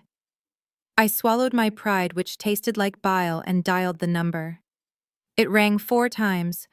I was about to hang up when the line clicked open. "Hello, Chantel." Her voice was calm, cool, unbothered. It made my blood boil, but I forced a sob into my voice, playing the victim one last time. "Brianna, please, you have to help me.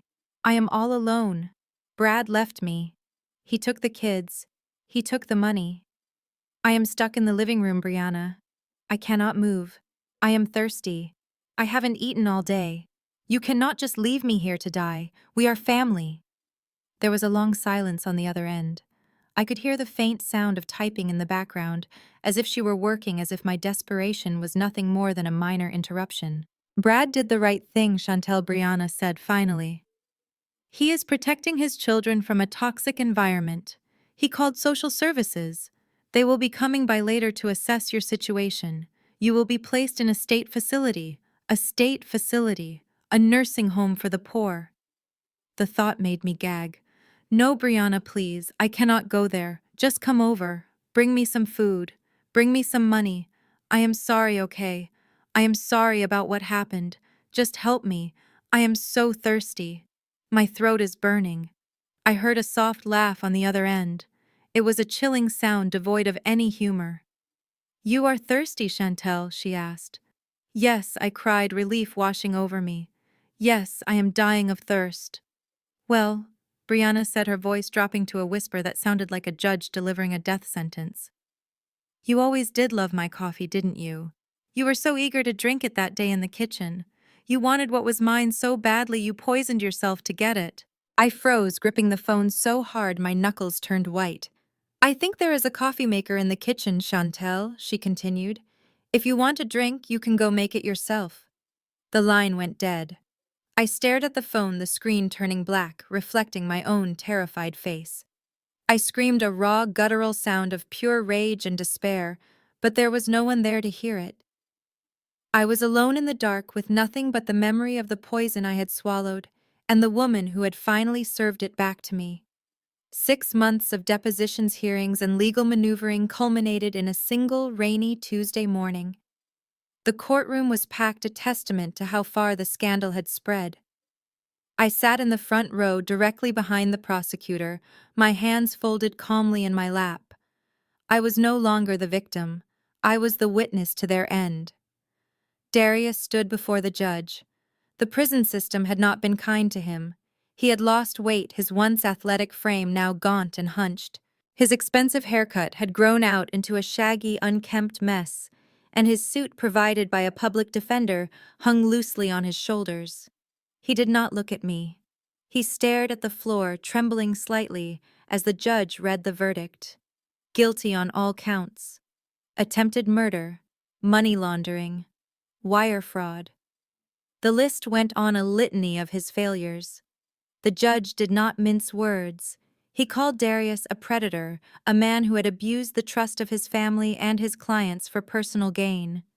When the sentence was handed down, a collective gasp rippled through the room. 25 years in a federal penitentiary, without the possibility of parole for at least 20. Darius closed his eyes and swayed on his feet as if he had been punched in the gut. His life as he knew it was over. He would be an old man before he ever saw the outside world again. Then it was Lucille's turn. She stood up, clutching a tissue to her nose, her face blotchy and swollen from crying. She expected leniency. She expected her age and her status as a mother to save her. And in a way they did. The judge suspended her prison sentence, citing her cooperation in the final weeks and her lack of prior convictions. But he gave her something far worse than a cell. He ordered full restitution. Lucille was stripped of everything. Her remaining accounts were seized. Her jewelry, her cars, her furs, everything was auctioned off to pay back the victims of the fraud. She was left destitute. The court had arranged for her placement in a government-subsidized housing project on the south side of the city. It was a place with peeling paint-thin walls and sirens that wailed through the night. For a woman who had measured her worth by her zip code and her china pattern, this was a fate worse than death. She would spend the rest of her days surrounded by the poverty she had always despised, living on food stamps and the charity of strangers. As the proceedings ended, the bailiffs moved in to take Darius away. The heavy metallic click of the handcuffs echoed in the silent room. He turned slowly, his eyes scanning the gallery until they landed on me. I did not look away. I did not smile. I simply held his gaze, my expression impassive. For years I had seen arrogance in those eyes. I had seen contempt, entitlement, and a smug superiority that made my skin crawl. But as he looked at me now across the divide of the courtroom, that arrogance was gone. It had been scrubbed away by the harsh reality of his defeat. In its place was something raw and primal. It was fear. Pure, unadulterated terror. He looked at me and he did not see the wife he could manipulate or the woman he could kill. He saw the architect of his destruction. He saw the person who had outsmarted him at his own game. He opened his mouth as if to speak, but no words came out. He just stared at me, terrified of the power I held, realizing too late that he had underestimated me. The doors closed behind him, severing him from the world, and I stood up, ready to walk out into the rain and start my life. The smell of pine sol and boiled cabbage hung heavy in the air of the Shady Oaks State Care Facility. It was a smell that stuck to your skin and coated your tongue, a constant reminder of where you were. For Chantel Peterson, this smell was the ultimate insult. She sat in her wheelchair by the window, staring out at a cracked parking lot and a dumpster that was currently being raided by a stray cat. This was her view now. No more manicured lawns, no more infinity pools, no more ocean vistas, just asphalt and trash. Her room was a cramped box she shared with a woman named Mrs. Higgins, who snored like a chainsaw and smelled faintly of mothballs. The walls were a peeling beige, the linoleum floor scuffed and stained. Chantel looked down at her hands. The manicures were a distant memory. Her nails were jagged and bitten her skin rough. She wore a faded blue hospital gown that tied in the back, a garment that stripped away every shred of her dignity. She adjusted the blanket over her paralyzed legs, her left hand trembling slightly. It was the only part of her that still had some strength, but even that was fading under the weight of her despair. A nurse bustled in, a large woman with tired eyes and a name tag that read Brenda. She carried a plastic tray with a bowl of gray mush that was supposed to be oatmeal. "Time to eat, Chantel," Brenda said, her voice loud and patronizing, like she was speaking to a toddler. "Open up, sweetie. I do not want that slop," Chantel snapped, or she tried to snap. Her voice was still slurred, a lingering effect of the neurotoxin. It came out as a garbled mumble. "I want eggs. Benedict. And coffee. Good coffee." Brenda sighed, setting the tray down on the rolling table. We do not have eggs, Benedict Chantel. We have oatmeal. Eat it or starve. It makes no difference to me. Chantel glared at her, Do you know who I am? She hissed, struggling to enunciate. I am a Peterson. My brother is Darius Peterson. He is a financial genius. He owns half of Atlanta. When he gets out of When he comes back, he is going to sue this entire place. He is going to fire you. I will have you on the street. Brenda laughed, a dry, humorless sound.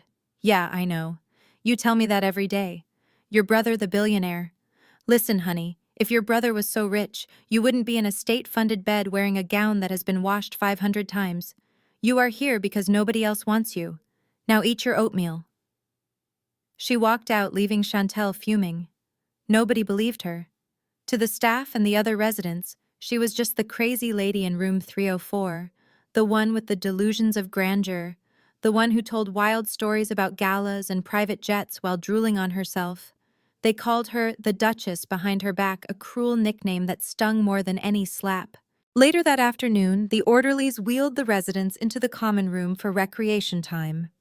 This mostly consisted of staring at a large television mounted high on the wall, encased in a protective plexiglass box so no one could throw a shoe at it. The room was filled with the sounds of coughing and the low murmur of the game show on the screen. Chantel sat in the back, isolated in her misery. She hated these people. She hated being lumped in with them. She belonged in a penthouse, not an asylum for the discarded. The game show ended and the local news came on.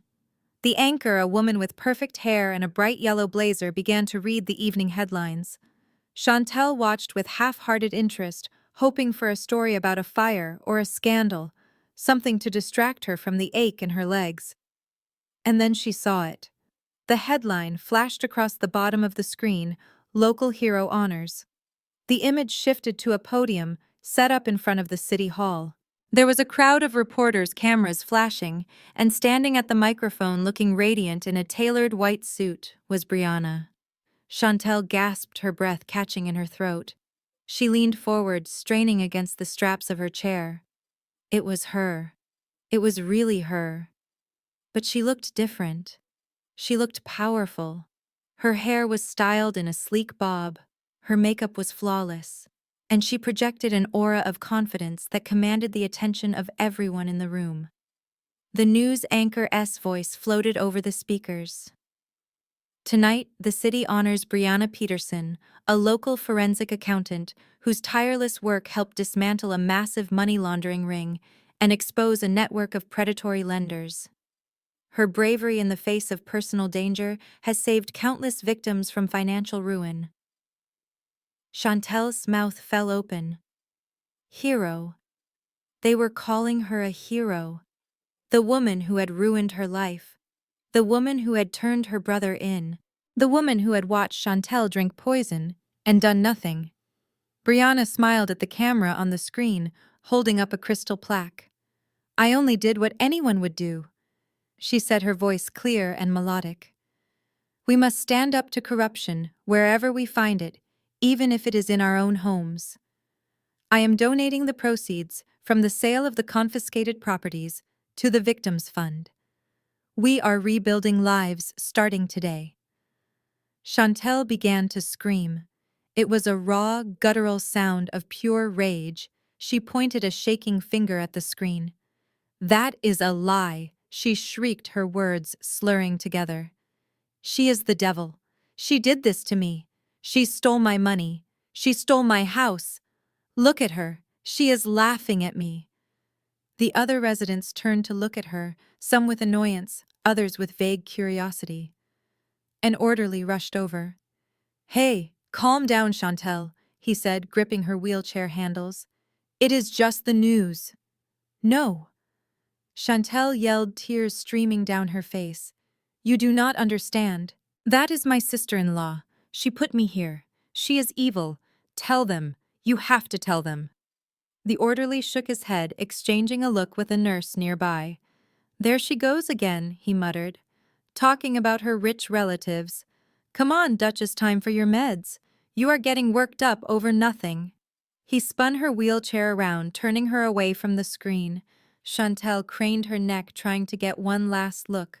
On the TV, Brianna was shaking hands with the mayor, the flashbulbs popping like fireworks. She looked like a queen ascending her throne.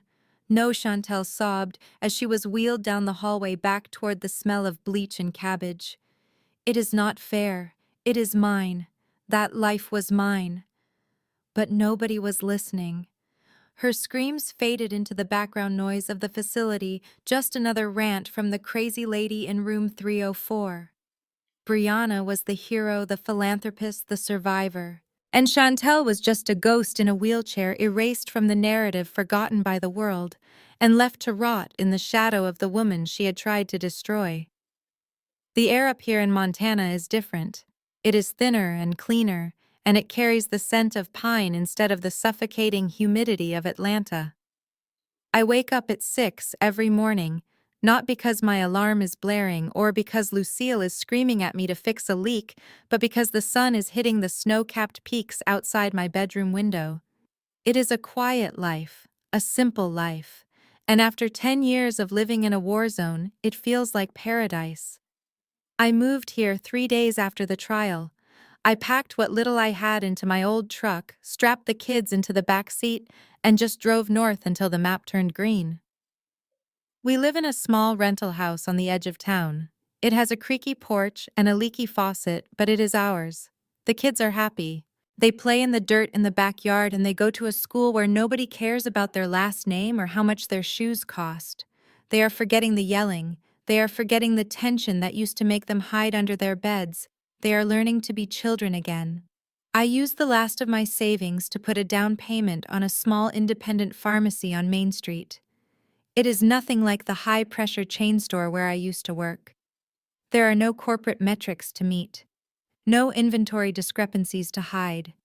I spend my days checking blood pressure for old ranchers and mixing cough syrup for toddlers. I know my customers by name. They bring me apple pies and homemade jam. For the first time in my career, I feel like a healer, not a drug dealer. I am not rich. I drive a truck with a dent in the bumper, and I wear flannel shirts instead of designer suits. But I sleep at night. I close my eyes and I do not see Darius's face or hear Chantel's shrill voice demanding more. I am free. Last night, after I put the kids to bed, I sat down at my kitchen table with a pen and a notepad. It took me 3 hours to write 2 pages. I addressed the letter to Brianna. I did not know if she would ever read it. She is a big shot now, a hero on the news, running foundations and giving speeches. But I owed her. I owed her my life. I wrote about the kids. I told her that little Sophie asks about her Aunt Brianna sometimes, and I tell her that her aunt is a brave knight who fought a dragon and won. It sounds silly, but it is the truth. I wrote to thank her. "You saved us, Brianna. You saw me when I was invisible. You gave me the courage to stand up when my knees were shaking. You told me I had a choice when I thought I was trapped in that house forever. I will never be able to repay that debt. You gave my children a future where they do not have to be afraid. But there was one thing I included in the letter that I had never told anyone else, not the police, not Agent Sterling. It was a secret I found while I was packing up the attic in the Peterson house. I found an old locked file box hidden behind the insulation in the far corner. It was Lucille S.'s private archive. I picked the lock expecting to find tax returns or old love letters. Instead, I found adoption papers. Darius was not her biological son. Lucille adopted him when he was 3 months old. But that is not the shocking part. The file contained the medical and legal records of his biological parents. His father was a man named Elias Thorne. He died in a state penitentiary on death row. He was a serial arsonist and a diagnosed psychopath who had killed 4 people. The medical notes in the file were chilling. The doctors had warned Lucille.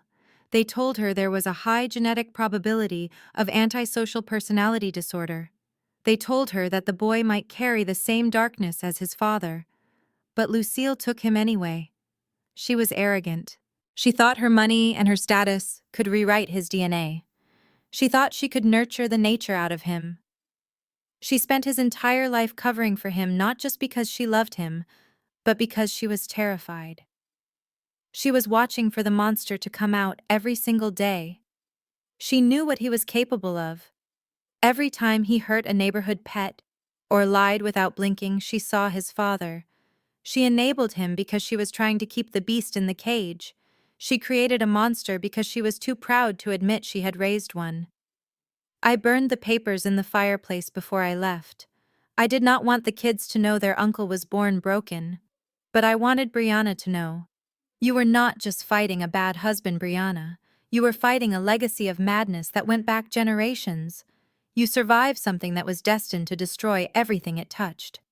I sealed the envelope and walked it to the mailbox at the end of the driveway. The wind was cold, but it felt good on my face. I watched the flag go up, a signal of the final end to the story. I turned back to my small house where the lights were warm and welcoming. My past was in that envelope, but my future was waiting inside. And for the first time in my life, I was happy to be just Brad the pharmacist. The liquidation of the Peterson estate was not just a business transaction, it was an exorcism. I sold it all. Every diamond earring Darius had given me to buy my silence, every designer handbag that Chantel had coveted, every piece of heavy antique furniture that Lucille had used to make me feel small. I turned their symbols of status into a check, and then I burned the bridge behind me. I did not keep a single memento. I did not want to look at a watch and remember the wrist that wore it, or sit on a chair and remember the lies told in it. I wanted a clean slate. With the proceeds from the house sale and the reward money from the bank insurance, I rented a sleek modern office space in downtown Atlanta. It has floor-to-ceiling windows that let in the light, not the shadows. On the glass door, in simple black lettering, it reads, Peterson Forensic Investigations. I kept the name. I earned it. But now, it means something different. It does not stand for greed or fraud. It stands for truth. My clients are women. They come to me with dark circles under their eyes and trembling hands clutching grocery bags full of crumpled receipts and bank statements. They tell me the same stories I lived. They tell me their husbands are successful, charming, and controlling. They tell me they are being told they are crazy for asking about the missing money. They tell me they are trapped. And I listen. I do not judge. I do not dismiss them. I tell them to sit down. I tell them to breathe. And then I go to hunt. I use every trick Darius taught me against men just like him. I track down the hidden crypto wallets. I unearth the shell companies buried in the Cayman Islands. I find the mistresses on the payroll and the gambling debts disguised as business expenses. I give these women the one thing they need to escape. I give them leverage. Seeing the look on a woman's face when I hand her a dossier that proves she is not crazy, that she is right, and that she is now rich enough to leave is the only payment I need. I am not just an accountant anymore. I am the woman who arms the victims. But everyone needs a break, even a crusader. That is why today my phone is off. I am 4,000 miles away from Atlanta, sitting at a small round table on a cobblestone street in the Marais district of Paris. The air is crisp and smells of rain and fresh bread. I am anonymous here. No one knows I am the woman from the news. No one knows I survived a murder plot. I am just a woman in a trench coat watching the world go by. The waiter approaches, his apron stark white against his black uniform. He places a porcelain cup in front of me. Steam rises from the dark liquid curling into the cool autumn air. It is a simple café crème. I wrap my hands around the warm ceramic and lift it to my face. I close my eyes and inhale deeply. I search for it out of habit. The sharp chemical tang, the cloying scent of bitter almonds, the smell of betrayal. But there is nothing. It smells only of roasted beans and rich cream. It smells of safety. It smells of peace. I open my eyes and take a long, slow sip. The warmth spreads through my chest, chasing away the last lingering chill of the past.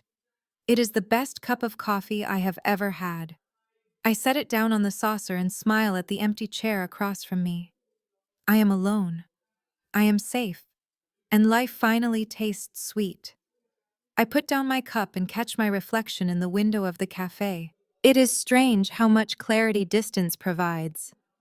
Back in Atlanta, amidst the chaos and the deception, I was constantly reacting, constantly moving just to stay alive. But here in the quiet of a Paris afternoon, I can finally see the entire picture. It is funny how they always called me the black sheep of the family. Lucille used to say it with a sneer, like I was a stain on her perfect white carpet. Darius used to say it with a laugh, like I was a joke he had to tolerate. They thought being the black sheep meant I was the outcast. They thought it meant I was the one who did not belong, the one who would be easy to cull from the herd when the winter came. They were so arrogant in their uniformity. They forgot the true nature of the black sheep. The white sheep blend in. They get lost in the crowd. They feel safe in their numbers, so they stop paying attention. They graze with their heads down, oblivious to the shadows creeping at the edge of the pasture. They follow blindly, trusting that the flock will protect them. But the black sheep stands out. The black sheep has nowhere to hide. Because I was different, I had to be vigilant. I had to sleep with one eye open. I had to learn to smell the predator on the wind long before the others even lifted their heads. They thought they were the shepherds guiding me to the slaughter. They thought they were the masters of the game, moving pieces around a board that only they could see. But they were just wolves. Sloppy, greedy, arrogant wolves. They were so busy looking at my wool, counting the money they could make from shearing me, that they never looked at my eyes. They never saw that I was watching them back. They never saw that I was memorizing their scent, their patterns, their weaknesses. They thought I was prey because I was quiet. They forgot that the hunter is quiet too before the strike. I am not a victim. I never was. I was a witness building a case. I was a judge writing a sentence. And in the end, I was the executioner who pulled the lever. They are gone now, swallowed by the very darkness they tried to use against me. Darius is rotting in a cell, Lucille is languishing in poverty, and Chantel is trapped in her own bitterness. They are finally experiencing the helplessness they tried to force on me. And I am still here, standing in the light, holding my cup, living a life that is entirely my own. So if you are out there listening to this, if you are the one they call the black sheep, if you are the one they underestimate or dismiss, do not be afraid. Wear your difference like armor. Use your isolation as a vantage point. Watch the shadows. Trust your gut even when everyone else tells you that you are crazy, because the wolf always comes in sheep's clothing, but the black sheep is the only one who can see the zipper. Stand your ground, protect your peace, and remember the most important rule of survival. The one lesson Darius Peterson learned too late to save himself. You can lie, you can cheat, you can steal, but do not ever under any circumstances mess with a woman as coffee. The story of the Peterson family serves as a powerful reminder that arrogance is often the architect of one's own destruction. Darius and Lucille believed that their wealth and social status made them untouchable. They viewed people not as human beings with dignity, but as assets to be exploited or liabilities to be removed. Their fatal mistake was underestimating the person they deemed the weakest. They confused Brianna's silence with submission and her kindness with naivety. This story teaches us that true power does not always roar. Sometimes it observes, waits, and strikes with precision. It highlights the importance of trusting our intuition. When the picture looks too perfect, or when the affection feels calculated, we must have the courage to investigate the cracks. We often dismiss red flags to keep the peace, but as Brianna showed us, peace purchased with ignorance is a debt that eventually destroys you. The black sheep is not the outcast. She is the survivor who learned to rely on herself when the herd was blind. Ultimately, justice is not something that is given. It is something that must be seized by those brave enough to stand alone. If you enjoyed watching the hunter become the hunted, make sure to hit the like button and subscribe to our channel for more satisfying stories of karma and justice served cold.